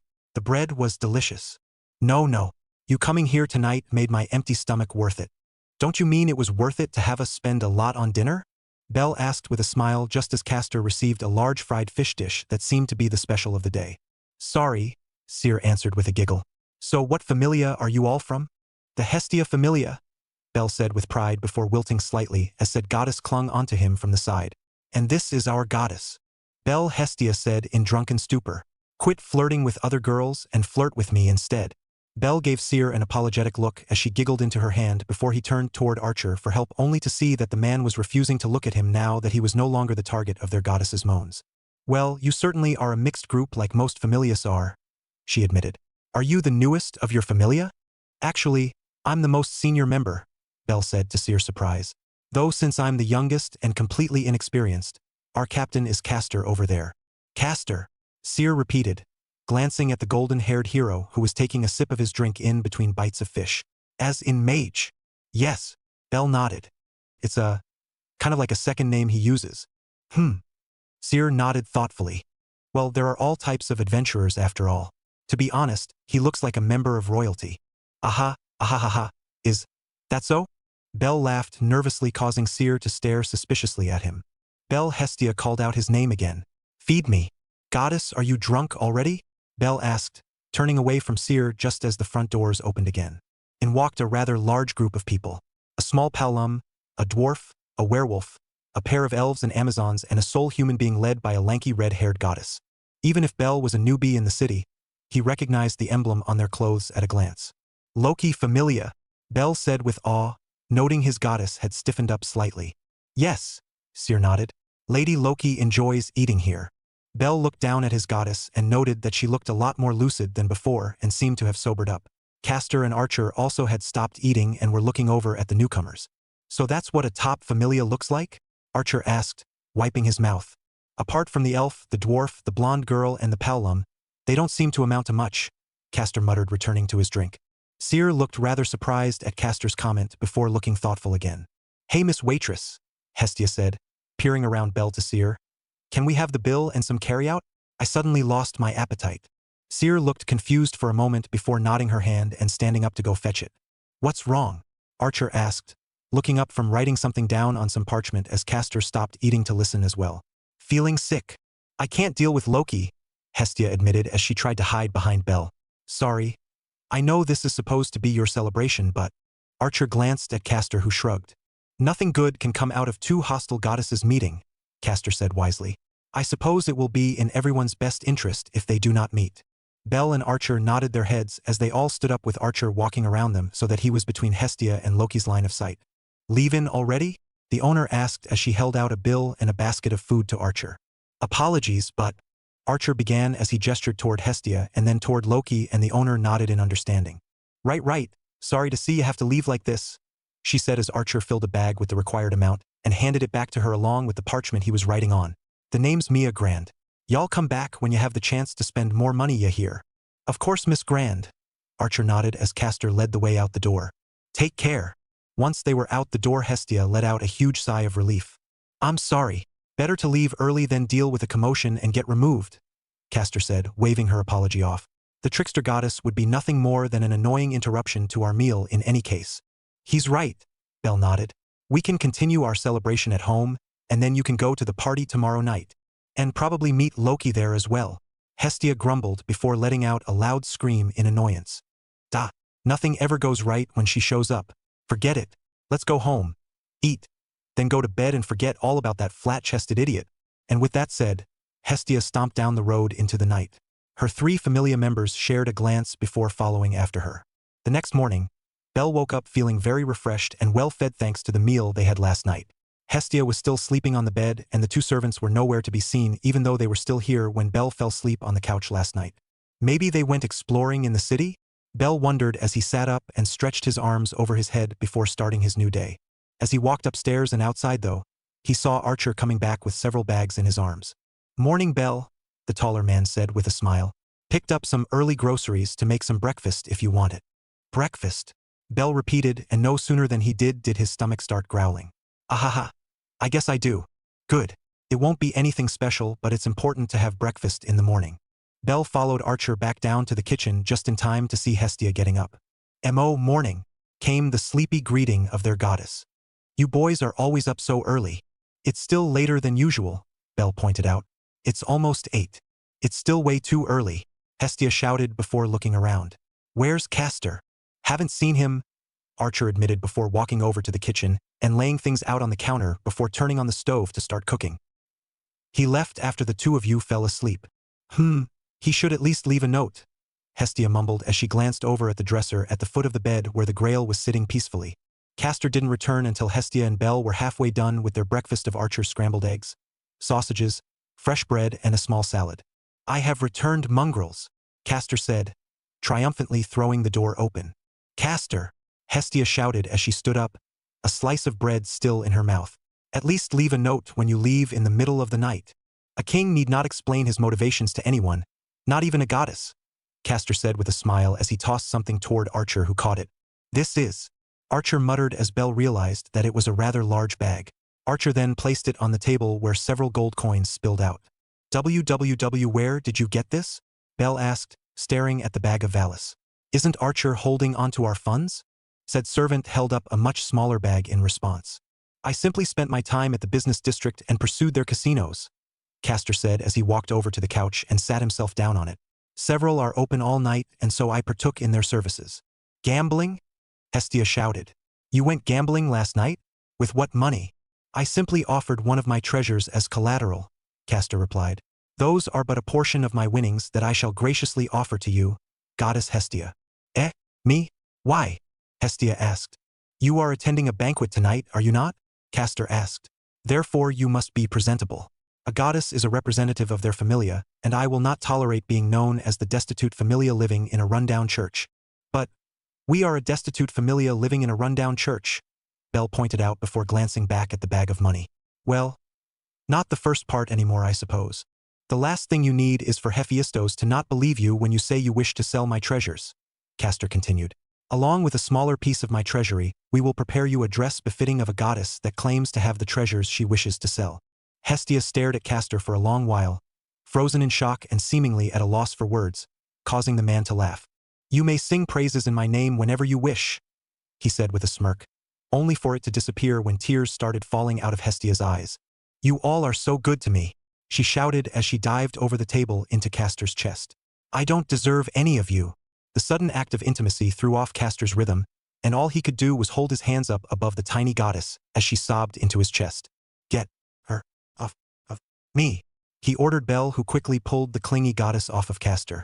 Come now, goddess, you'll make Castor angry, Bell said as he sat her back down on her bed only for her to cling on to him instead. Dawa? You are being rather generous lately, Archer noted. Everything I do to secure my own standing and future in this world, Castor said, brushing himself off. Nothing more. If you say so, Archer shrugged before walking over to rescue Bell, pulling Hestia off of Bell by lifting her up from underneath her arms like a child. Come now, Lady Hestia. Once you and Bell finish breakfast, let's go pick out a dress. Or at least some cloth.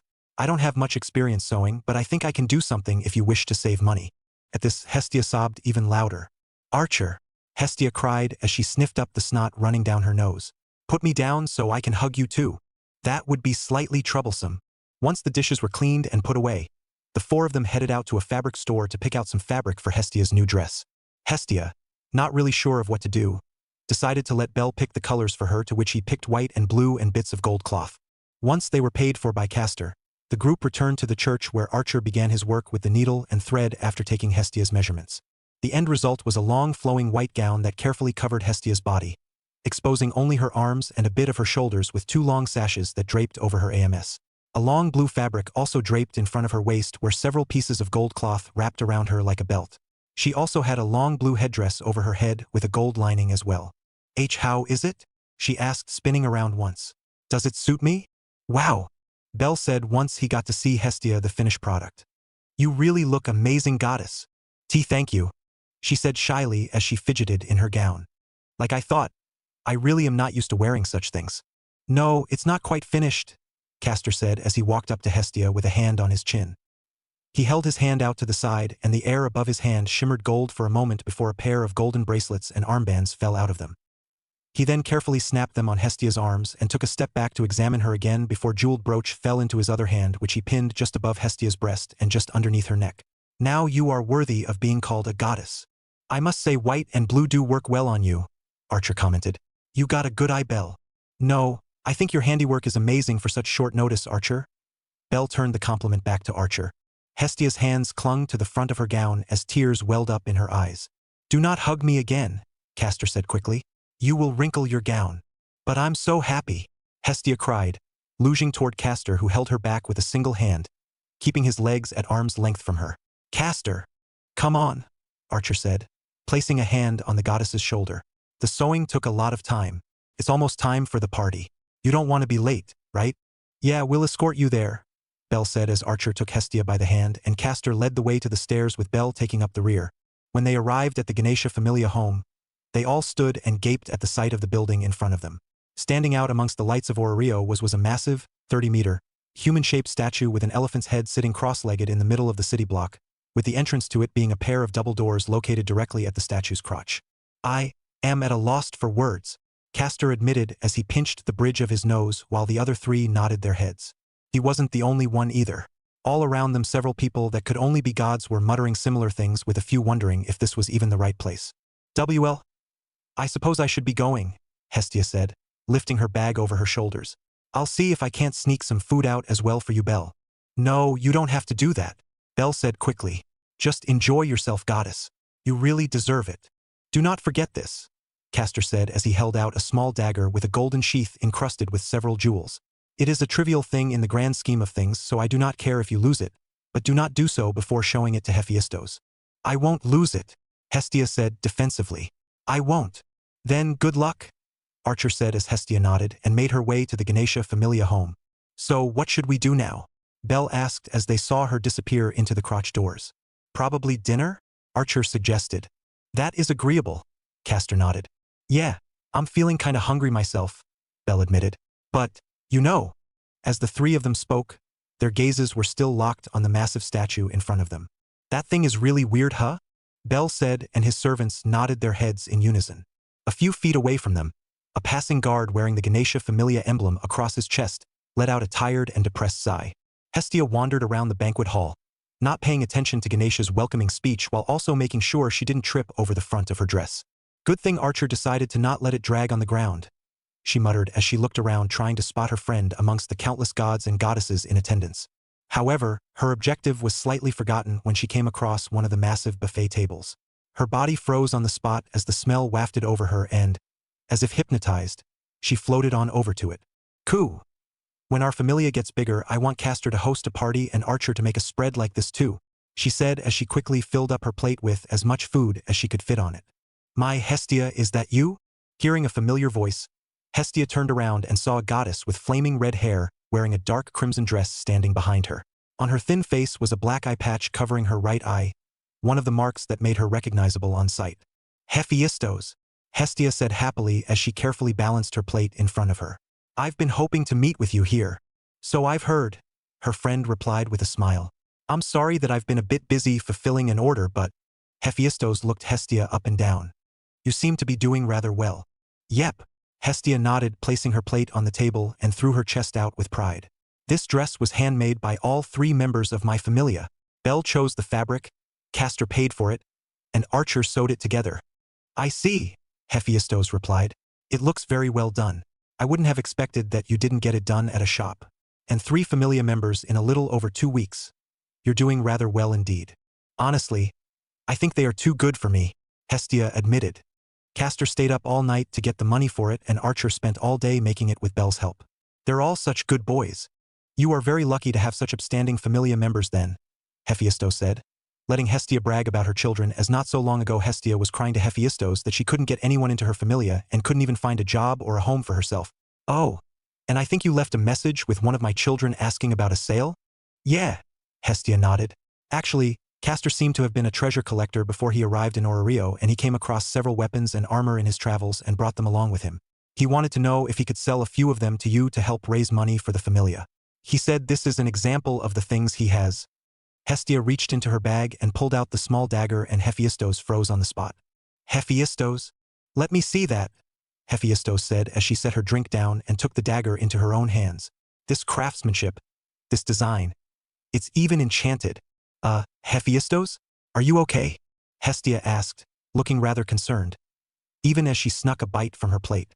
Hestia, Hephaestos began rather seriously as she crouched down in front of her. Where exactly did your child get this? I don't know, Hestia replied honestly. He just said he was a collector of rare and valuable items. Is it really that notable? I mean, it's very pretty like all of his things, but I would be willing to pay 1 million valis for this alone, Hephaestos said, causing Hestia to freeze. On the low end, if I'm being honest, I can probably resell it even higher than that. It has a few things that could give some of my children ideas for their own projects, and its quality is on par with a few of my higher-ranked children. Hestia began, mind still reeling from the thought of having so much money. I feel like I shouldn't accept so much money from you after you took care of me for so long, even if you did just boot me out like that. But if you hadn't, then I wouldn't have met Bell and the others. Well, I'll make some time tomorrow, Hephaestos said as she handed Hestia back the dagger. I'd like to meet your child to discuss a proper business transaction. Really? That's great, Hestia cheered. We're looking for a new place, so the money would help out a lot.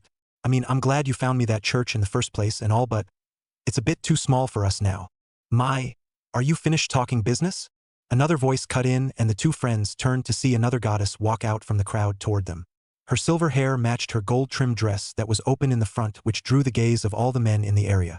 Oh, it's Freya, Hestia said with a sigh. Oh dear, am I bothering you, Hestia?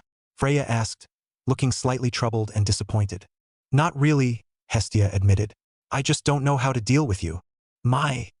That's what I love about you though, Freya said with a giggle. You are perhaps the only one who would speak to me so honestly. Well, if you want me to continue being honest, Hestia continued, eyes narrowing as she peered around Freya, I do prefer you over some other people.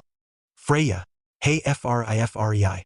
A loud cry came from up a white staircase located in the middle of the room as a familiar red-haired goddess came running down. Freya, Loki called out, wearing a long, low-cut black dress that exposed her shoulders. She stopped right behind Freya before saying, Yo Chibi, to Hestia. What do you want, Loki?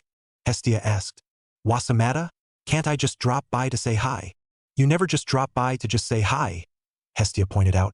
Besides, I don't want to talk to you when your Familia scared up a bunch of minotaurs to the upper floors and nearly got my first child killed. Hey, them's the breaks when going into the dungeon, Loki shrugged. Shit happens. Loki then moved her head up and down to take in Hestia's dress. Well, I suppose I did come to hear after hearing from a little birdie that a certain bum goddess was coming and get a laugh at that, but Hestia turned toward Hephaestos and Freya with raised brows as if to say, see. To which the smith goddess shrugged and the goddess of beauty giggled again. So how big of a loan did ya have to take out for that? Loki asked. For your information, this was a gift from my children. Hestia huffed. From picking out the material, to sewing it, and even the accessories. Everything was handpicked and given to me by my precious children. Hestia then looked at Loki's dress. Besides, the only thing that's going to be laughed at is your dress, she said with a smirk as she threw out her own ample chest. That poor tailor of yours must have been so confused about that order. Loki's face lit up as brightly as her hair before lunging at Hestia with tears in her eyes, grabbing Hestia by her soft and squishy cheeks while Hestia flailed around uselessly, her short arms unable to reach Loki at all. Here we go again. Hephaestus sighed while Freya simply stepped back and watched the proceedings with a smile. After shaking Hestia and her chest, up, down, left, right, back and forth, Loki skulked off with tears streaming from her eyes, having done more damage to herself than to Hestia, even if the latter's cheeks were rather swollen from the attack. I'll get you next time, Loki shouted over her shoulder. Remember this. Don't show me those pathetic little things next time, Hestia shot back while rubbing her stinging cheeks. You okay? Hephaestus asked. Do you need some ice? No thanks, I'm fine. I must say Loki's really calmed down since coming here, Freya pointed out. Before it was always one death challenge after the other, but now, it's really cute. Maybe if you're on the sidelines, Hestia muttered. It's probably because she's taken a liking to the children, Hephaestus pointed out. In fact, I think she's similar to you in that regard, Hestia. Gore. I don't want to admit that though. You were going on about how your Bell and the other two were wasted on you, right? Hee hee.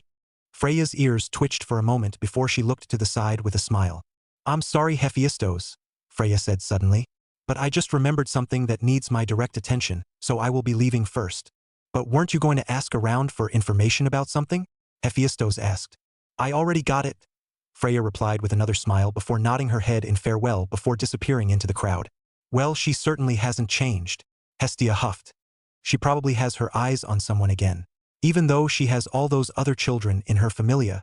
I suppose so, Hephaestus sighed before turning back to Hestia. So, did you come here in hopes of setting up the meeting with me? If that's all, why not stay a bit longer and have drink or two? Actually, I did have another favor to ask of you, Hestia began. Really? What is it? Yes. I wanted you to make a weapon for Bell, Hestia said as Hephaestus's eye widened. Really? Hephaestus asked. Even though you have another child with weapons like the one you have in your bag right now? Castor isn't the type to share, Hestia admitted. And he'll probably say something like Bell hasn't earned it or that Bell won't grow if he used one of Castor's weapons. I see, Hephaestus nodded. If a level 1 just used a powerful weapon, then his status wouldn't really change at all. And you think one from my Familia would better fit him? Yes, Hestia nodded. I don't plan on asking for it for free though. I'll pay you back every Valis. I'll even try to convince Castor to part with another of his treasures to trade for it. Will he really go for that though? Hephaestus asked. I'll tell him that it's an investment for his Familia's future. Maybe. Hephaestus scratched her eye patch in thought. She wasn't particularly keen on doing so, but an idea for a weapon that would be helpful to a newbie adventurer popped into her mind. Well, there is no point talking about it without the man in question around, Hephaestus said. Bring him to my office at around 3 in the afternoon and we'll talk shop. I'll get most of my work out of the way in the meantime. All right, Hestia cheered as she hugged Hephaestus. Hephaestus, I love you. Yes, yes, Hephaestus sighed as she patted Hestia on the back. Then let's have a drink and catch up. Okay. Chapter 4. Castor and Supporter. Hestia didn't return to the church until early the next morning as she spent the time sharing a drink with Hephaestus where she told the others about the result of the meeting and the plan to meet with Hephaestus later that day before flopping down on the bed, still in her dress and quickly falling asleep. So, what do we do now? Bell asked as they tucked Hestia under the covers. I will wait here to wake her up in time for the meeting, Castor said. You head to the dungeon to gain more experience in the meantime. If possible, hire a supporter as well. He looked toward Archer. Unless you want to continue carving monsters yourself? What do you think, Bell? Archer asked, not answering Castor. I think having a supporter wouldn't be bad at all, Bell nodded. It might cut into the profits a bit, but I think if we spend more time moving forward, we can get more money that way. If your objective is clear, then begone, Castor said irritably. The funds left over after purchasing the fabric should be enough to hire the services of one. After being chased out, Bell and Archer made their way to Babel Tower and stopped by a fountain. Well, we're here, Bell muttered as they looked around. How do you think we'll find a supporter? Perhaps we should have gone to the guild and asked Ina instead? Archer suggested. I mean, do supporters just walk around and advertise their services to people outside their familia? Yes, they do, Mr. Adventurer. Bell and Archer exchanged looks before Archer turned around and the two of them saw a tiny girl, barely a meter tall, holding a massive backpack almost 3 times her size. She was wearing a white cloak that covered her entire body, but Bell could spot 2 bumps poking up from her hood, telling him that she was an animal person, most likely a Chianthrope. Good morning, Mr. Adventurers, the girl greeted them. Lily overheard that you two were looking for a supporter. If Mr. Adventurers want, Lily can be your supporter. Oh, Bell replied as he looked at Archer, who just shrugged his shoulders. Are you part of a familia, Miss Lily? Yes, Lily is part of the Soma familia, but Lily can support other familias if need be, Lily replied with a nod. All right then, you're hired, Archer said as he looked at her pack. I take it you have some sort of skill to let you carry that? Yes, Lily nodded. It lets Lily carry big things like this without any problem. To make her point, she hopped up and down a few times to show that she could properly maintain her balance and the massive weight had no effect on her. All right then, Archer nodded as he took out a bag of coins and held it out to Lily, who stared at it. What is this? Lily asked. What is this? Archer repeated, looking as confused as she did.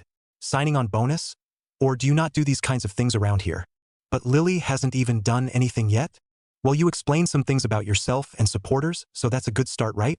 Bell said as Archer grabbed Lily's arm, causing her to flinch and stuffed the bag into her hand. We're planning to hit the 6th floor and eventually the 10th, so anything you know about it will be helpful. Lily will do her best, Lily said, regaining her composure. Will we be going down now? Yeah, let's go. Bell nodded before heading toward the tower. Archer gestured for Lily to follow him before he took up the rear behind her. Once they were inside, Archer stayed beside Lily as she carved out the magic stones from the monster corpses, while Bell handled the monsters on his own. Master Archer, are you not going to help Master Bell? Lily asked, looking up at him. Captain's orders, Archer replied. Bell is still a novice while fighting, so we're letting him raise his stats a bit. Duck. Lily quickly hit the dirt as Archer swung a blade above her, severing the head of a kobold that had spawned behind them.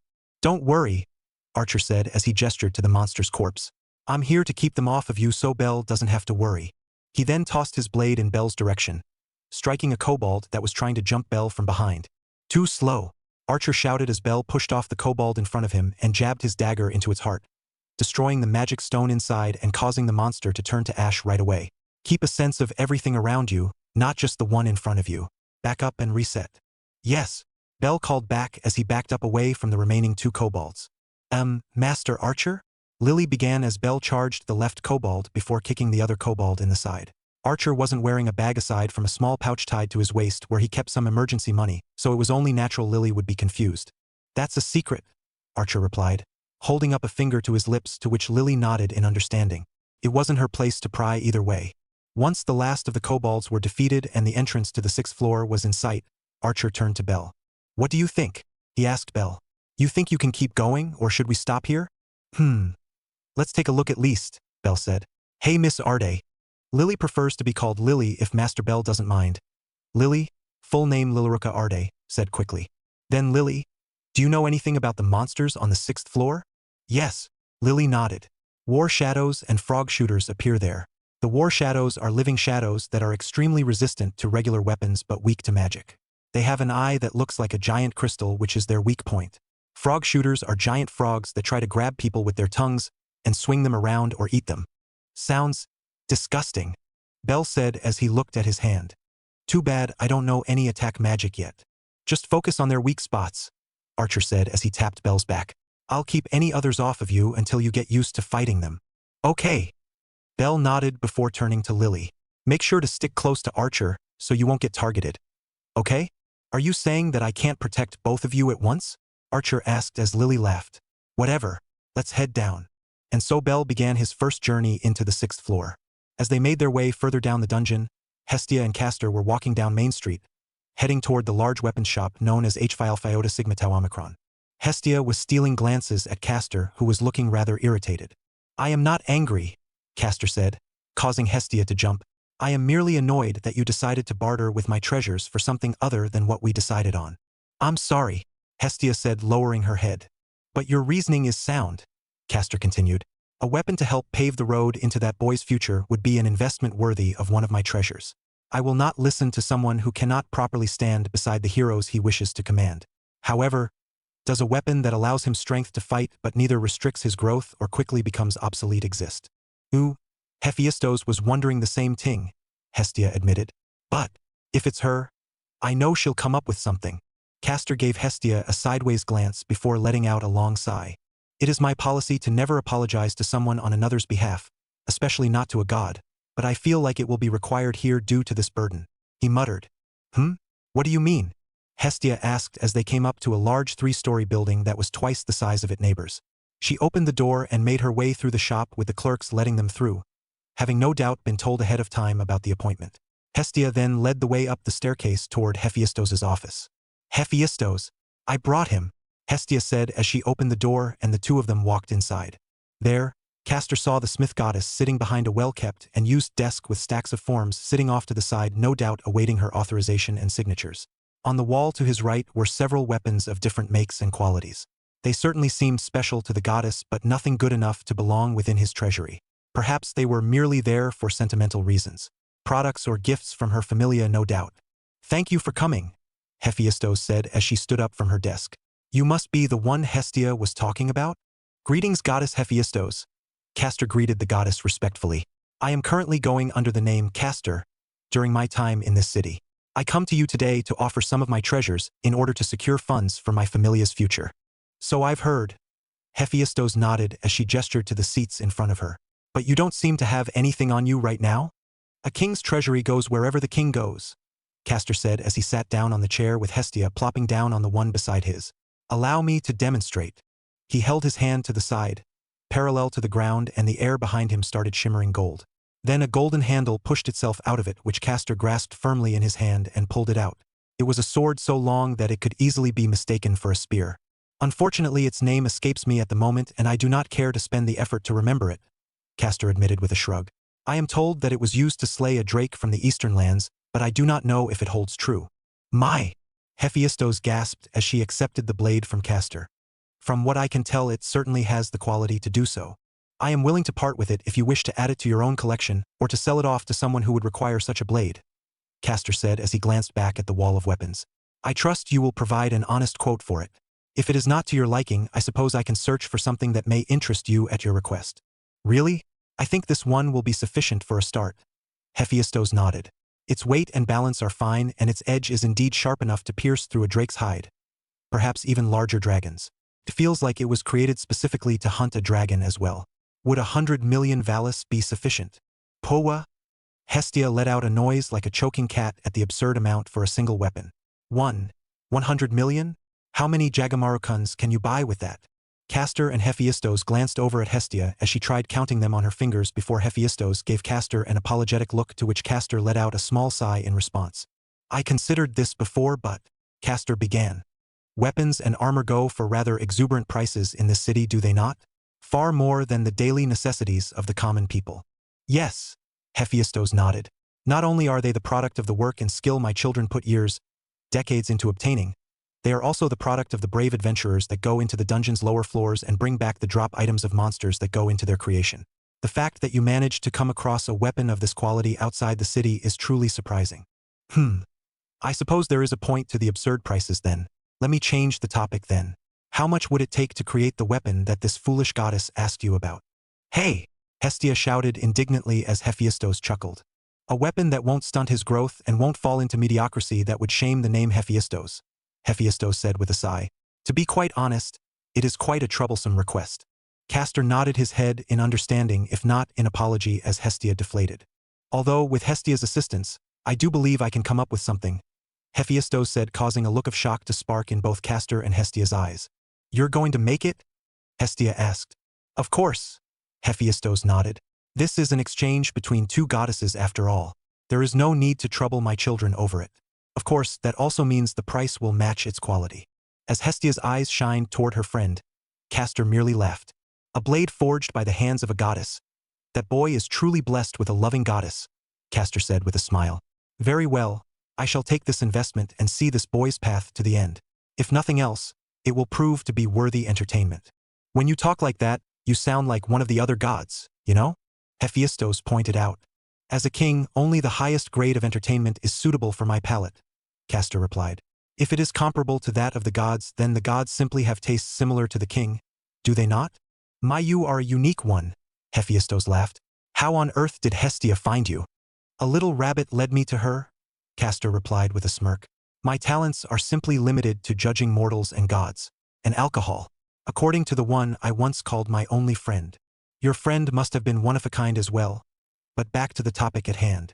Indeed, the cost of that little fool's new weapon, crafted by the hands of the goddess of the forge herself. Goddess and king looked eye to eye at each other, ready to wage war over the price of Bell Cranel's, the one who summons heroes' new weapon. The battle within this office, fought with words and coin combined together with the technique known as haggling, shall now begin. Should I still be here for this? A crying and fearful goddess spoke up to the deaf ears of the other two. Amazing.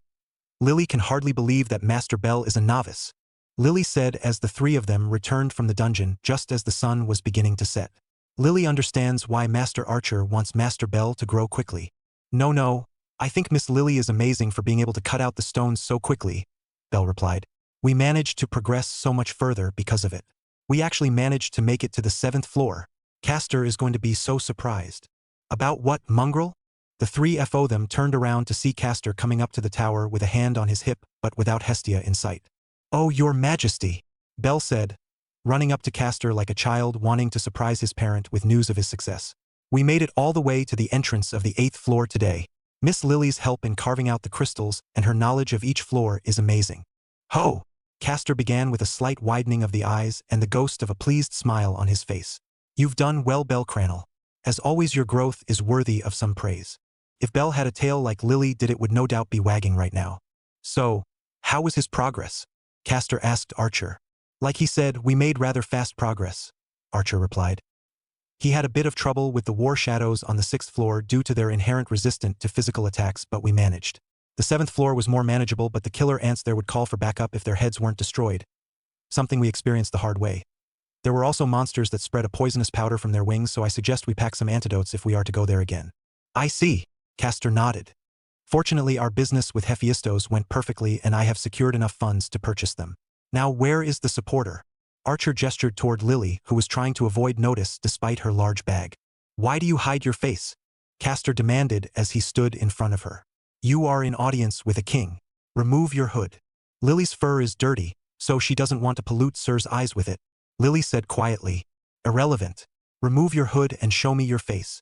Shaking slightly, Lily did so, revealing a messy mop of chestnut hair with pointed ears on the top of her head. Gingerly, she peeked up at Castor's face only to turn pale and step back at the glare he was throwing her way. Why, your majesty, is something the matter? Bell asked nervously as he stepped between Lily and Castor.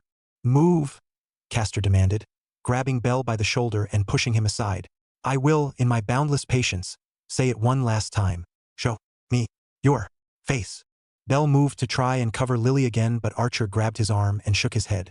Still shaking and looking like a cornered animal, Lily slowly raised up her hood over her head and lowered it once more. The furry pointed ears on her head were gone and were replaced by one similar to that of a human on the side of her head. Magic? A disguise? Bell asked. So she was a Palum after all and not a Chianthrope. When I ask you to show your face the next time, I expect you to comply immediately, Castor said as he held out his hand to the side and a bag fell out of a golden hole in space into it. Here. The bag fell into Lily's hands and she looked up at Castor before opening it, revealing a large amount of coins. 70,000 Valis, Castor said, causing Lily to stare at Castor in shock. 10,000 for each floor they cleared. That will be your payment for taking care of those that fool today. I trust that will be sufficient. Why, yes. Lily nodded her head as if she couldn't believe she was getting so much money for the work she did. Why, you are too kind, your majesty. Lily apologizes for insulting you. I need no false gratitudes from a fearful child, Castor said as he turned away from her. If you wish to please me with words, then say them honestly. Anything else will ring as hollow as your spirit. That's too much, Castor, Bell said, unable to accept the abuse Castor was hurling at Lily even though she helped them so much. Besides, I think she's gotten your point, Archer said, still holding onto Bell's shoulder to keep him from running forward. Humph? Castor scoffed as he shook his head. Goddess Hestia is currently assisting Hephaestus in private matters. She will not return until the morning of Monsterphilia. However, at her request, For now the dungeon is off limits until those matters are complete. Huh? Monsterphilia? Bell repeated. It's a festival hosted by the Ganesha Familia, Lily squeaked out, pulling her hood back on now that Castor wasn't glaring down at her. It's a festival where they showcase monsters and tame them. As she says, Castor nodded. As such, we shall respect her wishes and prepare for a longer expedition after she returns. You are dismissed. With that said, Castor left and Archer finally released Bell, who ran to Lily's side. Are you all right, Lily? Bell asked. I'm sorry about Castor. He's really tense sometimes, but he's not that bad of a person. No, it's Lily's fault, Lily mumbled, shaking her head. Lily shouldn't have tried to trick him, or Master Bell and Master Archer. Still, Bell muttered as he looked to Archer for help. The bowman sighed as he walked up to the two of them and placed a hand on their shoulders. Come now, it's late, he said. Lily, why don't you join us for dinner as an apology? Our treat. And don't worry, we won't invite his royal pain in the behind. You're not mad? Lily asked. Mad that Lily lied to you? Everyone has their secrets. Archer shrugged. Come on, let's eat some good food and forget about that golden oaf. Then, Lily will take you up on that offer. Lily nodded. Good girl. Archer nodded as he placed a hand on her head. Then let's exchange today's loot and then find a place nearby. After exchanging the day's earnings, which amounted to about 30,000 valis total, they headed over to the closest eatery as planned. As expected, it really is too much, Lily muttered, looking at her bag sitting in the corner of the pub where the money she was given by Castor was kept tucked away. It was even way more than what Master Bell and Master Archer earned in the dungeon today. If you try to give it back to him, he'll only be even more angry, Archer said as he set down his knife and fork and put on a rather familiar-looking sneer. You dare reject the king's generosity, mongrel girl? Or something like that. Ah, I can definitely hear it, Bell said with a laugh. Archer, you don't like him very much either, but you understand him pretty well, don't you? Not at all, Archer said with a smirk as he picked his utensils back up. I just know the type. Ahaha. By the way, Lily, Archer said, what does your Soma Familia do? Are they an exploration type? Yes, but only on paper, Lily mumbled. The Familia only exists for Lord Soma's hobby. Lord Soma only really cares about making his wine. And since Lord Soma needs money to make it, he gives a little bit of it as a prize to the adventurers who bring in the most amount of money. Everyone in the Familia becomes obsessed with it after one drink, so they're always after money and do whatever they can to get more of it. Have you tried it before? Bell asked. No, and Lily has no intention of doing so. Bell and Archer shared a glance and Archer shook his head, telling Bell that he shouldn't push any deeper. Then, do you think you'll be busy during Monsterphilia? Bell asked as Lily looked up in surprise. If not, why not join Archer and me? It's our first Monsterphilia, so we'd be happy if you could show us around. Oh, that's not a bad idea, Archer agreed. How about it, Lily? We don't have to invite Goldie if you don't want him to come along. But won't he be angry then? Lily asked worriedly. He disappears from the house to do whatever he wants every night, Archer answered. If he doesn't even tell our goddess where he's going, then we don't have to tell him where we're going. Is that so? Lily said. Then, Lily will be happy to show you two around. All right, Bell cheered, throwing his arms up in the air. Then we'll be counting on you 2 days from now. Once they finished their meal, they decided to part ways at the exit. Are you sure you don't need us to walk you home? Bell asked. Don't worry, Master Bell, Lily nodded. Lily will be fine. Then, good night, Master Bell and Master Archer. The two of them watched Lily leave and disappear into the night before Bell turned to Archer. Hey Archer, even if she says that, I can't help but be worried, Bell admitted. Do you think you can keep an eye on her? Archer didn't say anything as he glanced upward to the roof of the building for a moment before turning back to Bell. I'm sure she'll be fine, Archer said as he placed a hand on Bell's head. Don't worry too much. Girls don't like nosy men after all. That doesn't have anything to do with this, Bell said as Archer took him by the shoulder and steered him back home. Archer? Hey Archer, listen to me. Lily felt exhausted as she made her way back to one of her hideaways. As she traversed the quiet and empty alleyways of the city, she thought back to her experience with the so-called Hestia Familia. There were only 3 members, but they were all completely different. Bell Cranel. He seemed to be the youngest of the Familia members and was held with high expectations of the other 2, and at the same time he seemed to seek their praise like a dog and seemed to look up to them. He was also kind, almost infuriatingly so. He was skilled despite being a self-described novice, capable of earning 30,000 valis in one day more or less alone when a party of 5 level 1 adventurers would struggle get that much in a week.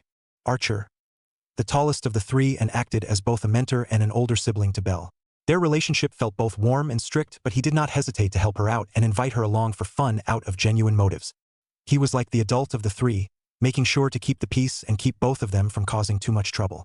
Castor, the captain of the Familia and a so-called king. Lily had to admit that he had the air, arrogance, and wealth of one. It wasn't as though royalty never became adventurers. She heard rumors that Loki Familia's 9 hells was some elven princess before becoming one. All the elves in the city seemed to treat her like one anyway. Lily felt like she couldn't like the man, but he had paid her an absurd amount of money for almost no work at the drop of the hat and, according to Archer, would be flat out insulted if she even thought about giving it back. He was the one Lily understood the least. He had all the spite and arrogance of those adventurers in Lily's Familia, but would pay her far beyond her fair share, without hesitation, when those other adventurers would try their damnedest to cheat her out of every last Valis. That golden person. Who exactly is he? Yo, fancy meeting you here. Lily's breath was caught her in throat as she turned around to see a trio of adventurers standing behind her. Members of her own Familia. Heard you got paid rather handsomely today. The leader of the trio, a male raccoon people. How about sharing tea with your fellow Familia members? Share? Yeah, right. They were planning on taking all of it. All 60,000 Valis that Castor person gave her. No, there was a chance that they didn't know the entire amount. If she could find a way to keep 50,000. That's right. They would never believe that she had earned so much money for a few days of work helping a pair of adventurers on the upper floors. Fine, she said, taking out a small bag from her pack. She had thought ahead and separated the 60,000 into several smaller amounts just in case after all. The thug walked over and snatched it out of her hands only to then kick her, sending her falling back down the staircase she had just climbed up. See, that wasn't so hard, the thug asked as Lily coughed and clutched her stomach. It's only right that you pay tribute to those adventurers that let you freeloading supporters into the Familia. Be that as it may be, that coin was not meant for you, mongrel. A loud explosion rang out from the top of the staircase, prompting Lily to quickly slip out of her pack and huddle close to the bottom of the stairs as the 3 men were sent flying down as well. She chanced to look up and saw Castor standing there, with the money bag in his hands. You bastard!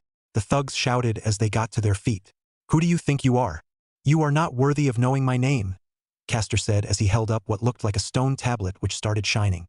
There was a scream of pain and Lily turned to see 2 of the thugs were wrapped in golden runes that were slowly squeezing them before a loud and sickening crack echoed in the night and the runes disappeared, dropping the 2 men like puppets who had their strings severed.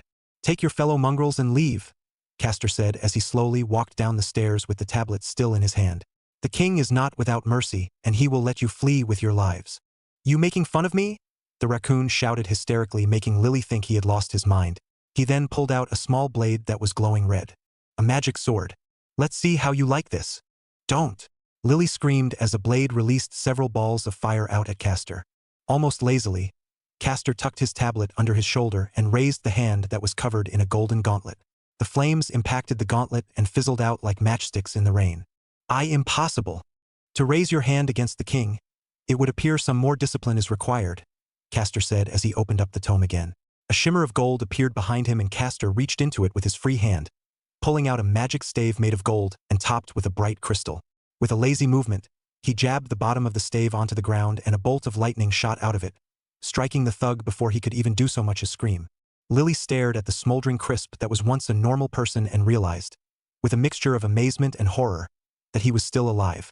As expected of a god's blessing, Castor muttered, causing Lily to shriek as she realized he was standing right next to her now. It can make even the lowest of wretches survive anything thrown at them.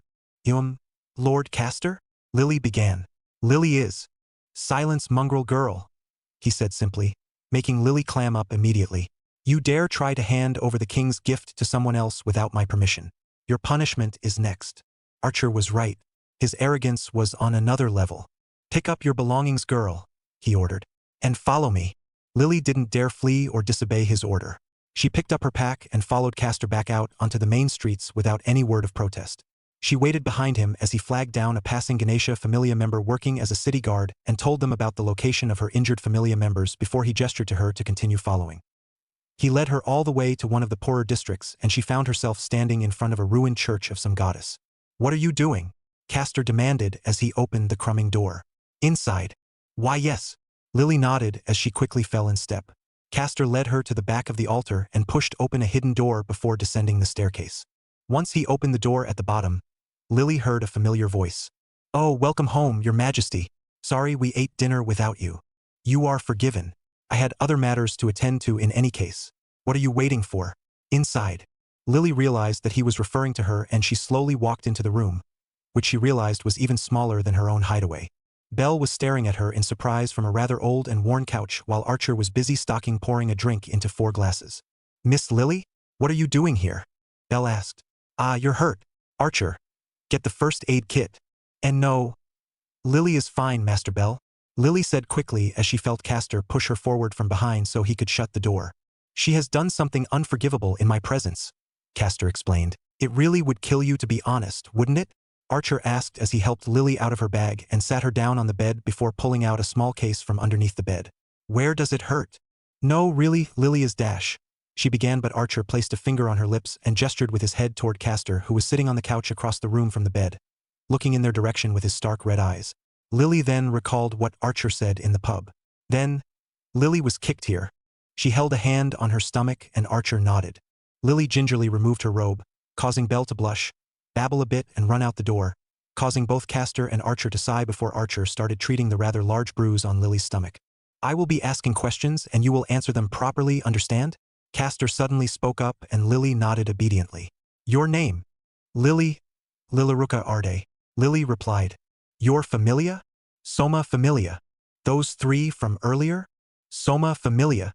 Archer's hands stopped moving as he looked up at Lily before turning toward Castor, who simply frowned. What about your god? Lord Soma doesn't care about Lily and the rest. Lily mumbled bitterly as Belle pushed the door open slightly and poked his head in to listen better.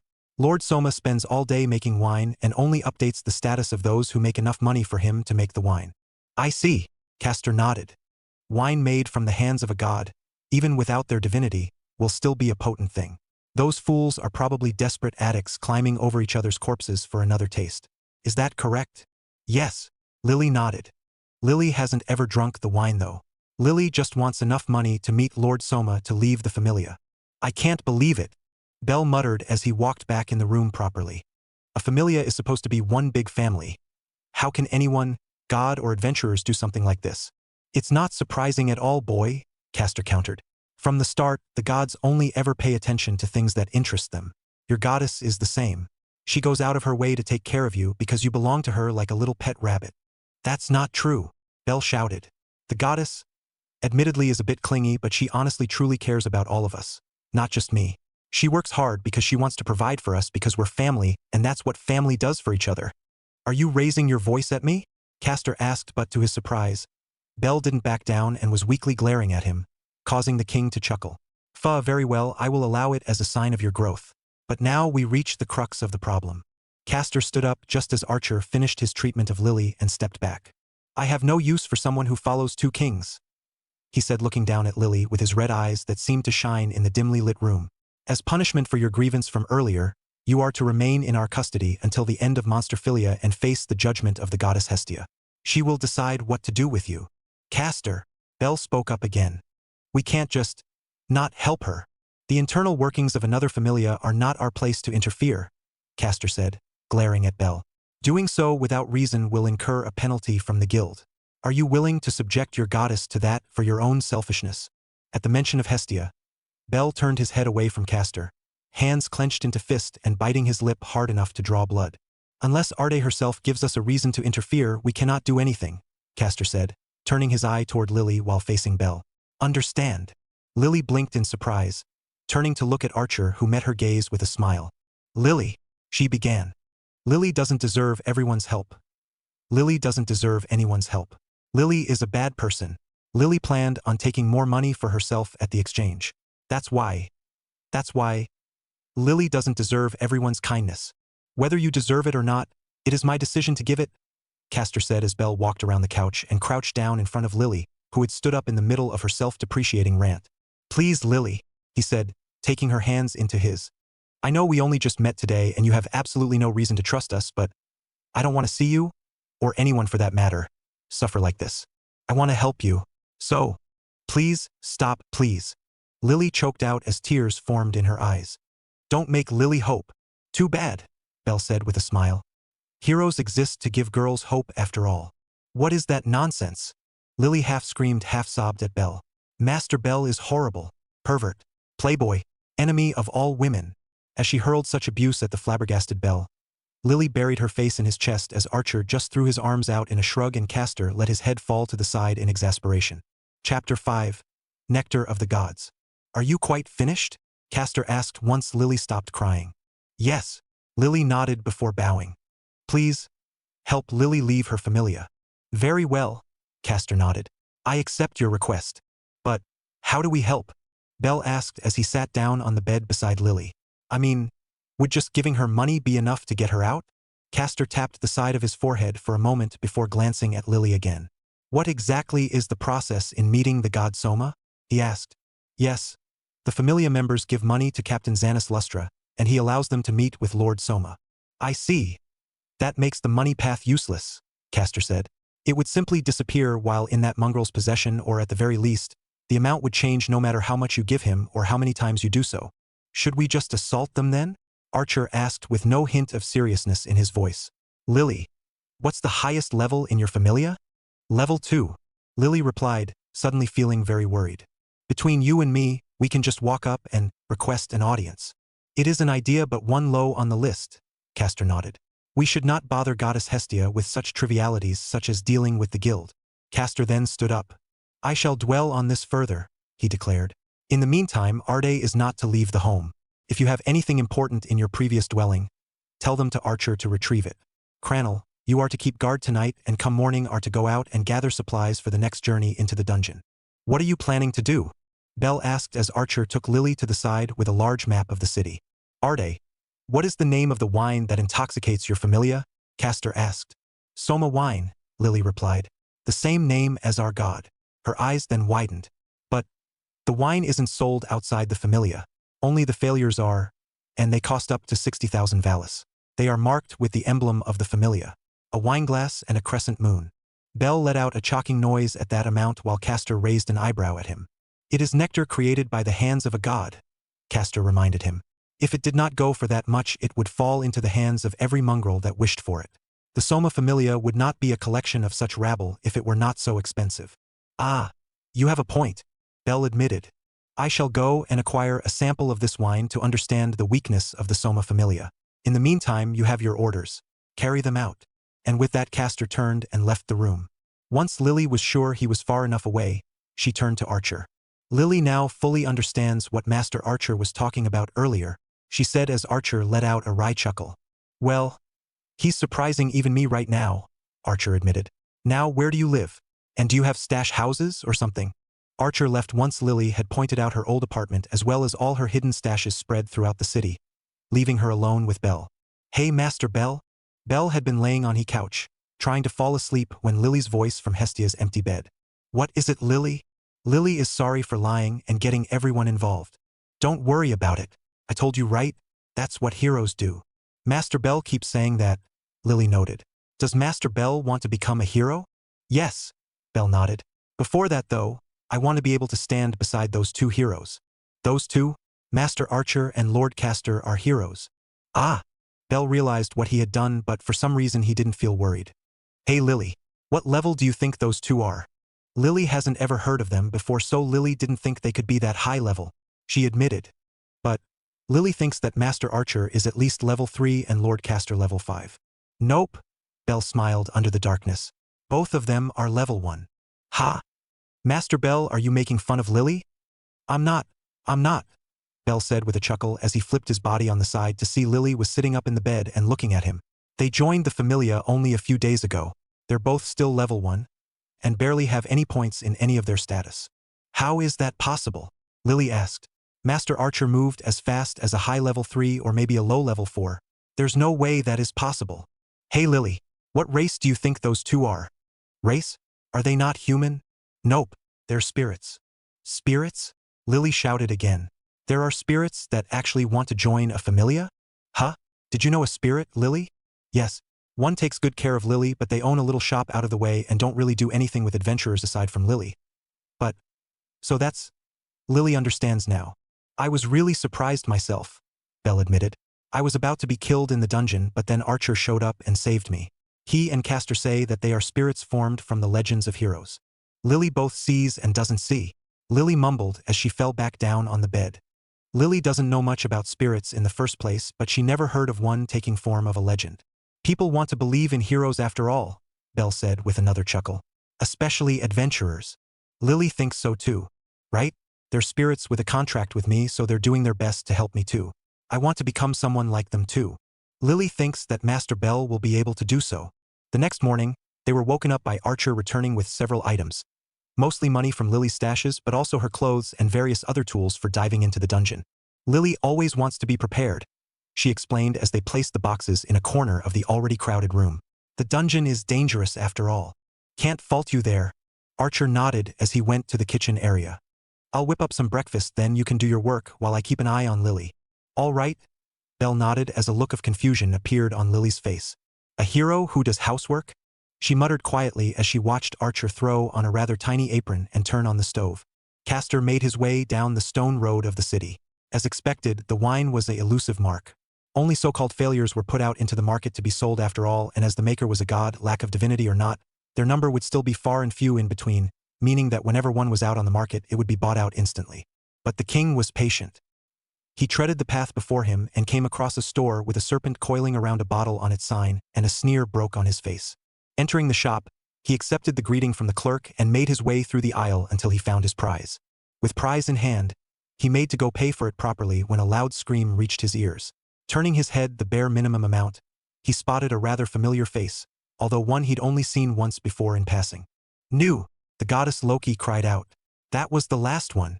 Give it up, Loki!" The green-haired elf beside the crying goddess said. "We aren't here for that anyway." However, the goddess refused to be denied and immediately walked up to Castor. Hey, please let me buy it instead," Loki begged Castor, causing the king to raise an eyebrow in surprise. "I'll get Riveria to pay you double. No, triple its price for it." "Denied." The elf shut down her goddess with impunity and grabbed her by the back of the shirt. "My apologies. Please go about the rest of your day." "No, Mama. I want it. Mama." "Who are you calling Mama?" As the elf dragged her crying and whining child, goddess, away, Castor weighed his options. Certainly, there could be a benefit in being owed a favor from a goddess of a more powerful familia, and it wasn't as though he was going to do more than sample this failure anyway. Just the fact that it was a failure meant that it didn't deserve a place in his treasury, however it tasted. And if not a favor, then perhaps more concrete information or a different perspective than what that supporter provided. Yes, that would do. "I do not mind." Castor spoke aloud for the first time since entering the store, causing Riveria to pause and Loki to look helpful. "I was not planning to drink more than to sample this failure anyway." "Oh really?" Loki asked as she squirmed out of Riveria's grip. "So what's the catch?"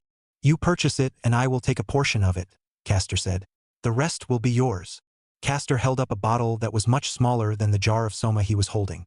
It would probably only fill 5 glasses at best. "However, I would also want the opportunity to chat with such a powerful goddess such as yourself. Over a drink perhaps." "Ha ha ha. I like ya," Loki said, wrapping her arm around Castor as if he was an old friend. "Still, you have to be some big shot if you were ready to shill out 60 grand just for a few sips of Soma wine, even if it's just a failure. Where'd you come from? I'd say you'd be some merchant or something, but you got the grace on your back. Which familia do you belong to?" "One you know rather well," Castor said with a smirk as Loki opened her eyes and blinked. She then let out another loud scream at Castor's answer. At a private location a few blocks away, a goddess and a king were sharing a drink, while an exasperated elf princess watched. "I can't believe you're part of that Chibi's familia," Loki muttered as Castor poured out enough Soma to fill his bottle before Loki filled up a small glass for herself. "Certainly explains how she could afford that dress the other day. So why'd you join her anyway?" "There was no particularly deep motive," Castor admitted as he poured himself some Soma from his bottle. "A familia is required to take in everything this city had to offer. She was merely the first goddess I came across." "Tisich?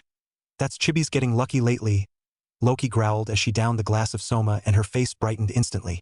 "Puha! That's the stuff. Oh right. Completely forgot." She then refilled her glass and held it up to Castor, who let out an amused huff from his nose and clinked his glass against hers. He then swirled the glass of amber liquid in front of him, taking in its scent before taking a sip. "I see," he said before setting it down with a frown. "So that's how it is." "Ho ho," Loki noted as she took a good gulp before setting her glass down. "Not even a bead of sweat. In fact, I'd say you're thinking it's not good enough for ya." "It is, after all, a failure," Castor admitted. "By that label alone, it is unworthy to be enjoyed by one such as myself. However, He then brought the glass to his lips again and finished every last drop of wine. It would be rude to the lady who purchased it if I did drink it. It is no problem, Riveria said with a sigh. I apologize for you to have to see our goddess act in such a way. You need not worry yourself. Unfortunately, the goddess of the Familia is the same. So, what you want to talk about, Goldie? Loki asked, ignoring their jibes at her. Thinking of asking Ace out? 'Cause that's a no. The sword princess? Castor asked with a raised eyebrow. Certainly her beauty shines above the masses, but I have little interest in single-minded children. Ha? Ya saying my Ace ain't good enough for ya?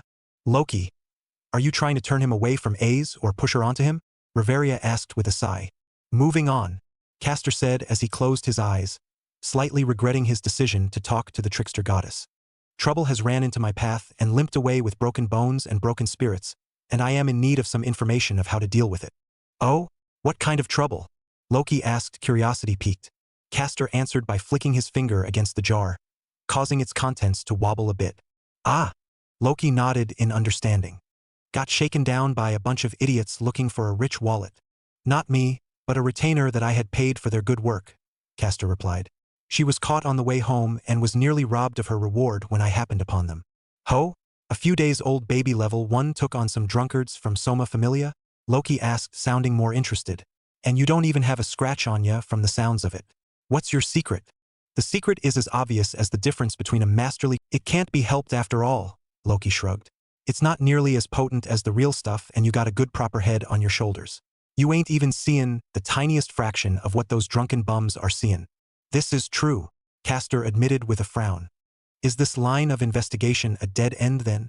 Well, tell me what you know and I'll see if I can't fill in any blanks for ya, Loki offered. I kinda like ya, so I'll even do it for free. Castor shook his head for a moment before repeating what he had learned from Lily to Loki. I see. Loki nodded. You got most of the details I know down already except anything concrete about old Soma himself sounds like. So it seems, Castor nodded. What your little worker said is pretty much right. Soma don't care nothing about anything that doesn't involve making his wine. I wandered into the middle of his Familia to get my hands on the real stuff and it was the darndest thing.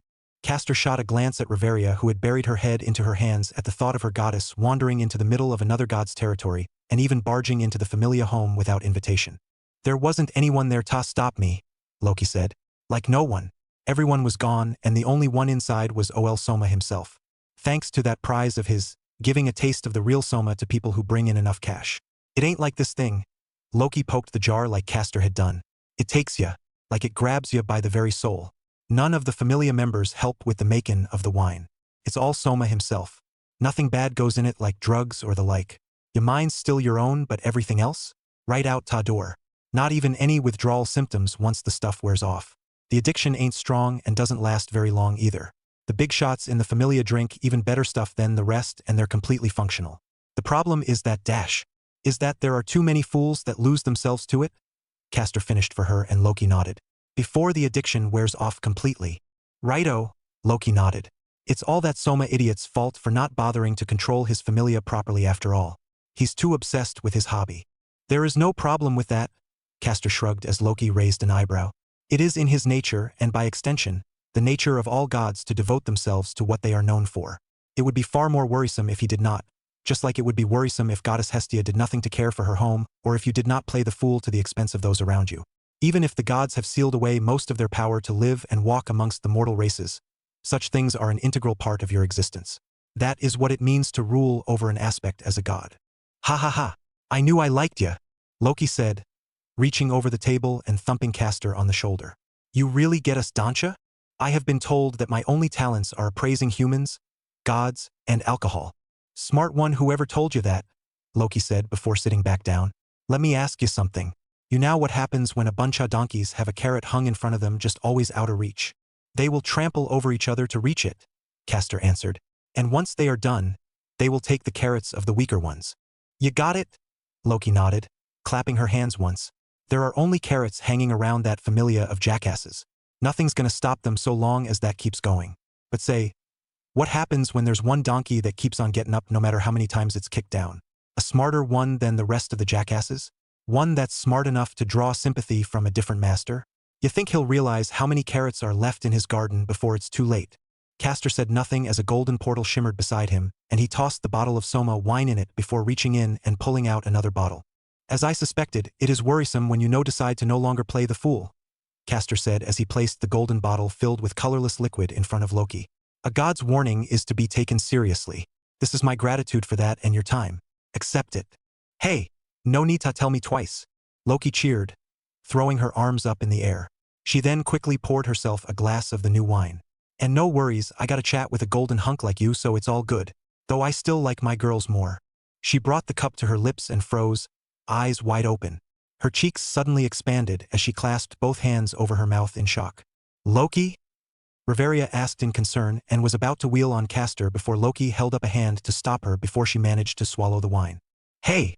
Loki said, eyes slightly open as she turned her head to Castor, who had stood up and was heading toward the exit. Where'd you get this stuff? All the treasures of this world belong to the king, Castor said as he walked past Reveria without concern. Be they wines or swords, only the absolute best belong in my treasury. You need not return the bottle when you are finished. And with that, Castor left the room, his footsteps echoing as he descended the staircase. Loki, are you sure you are all right?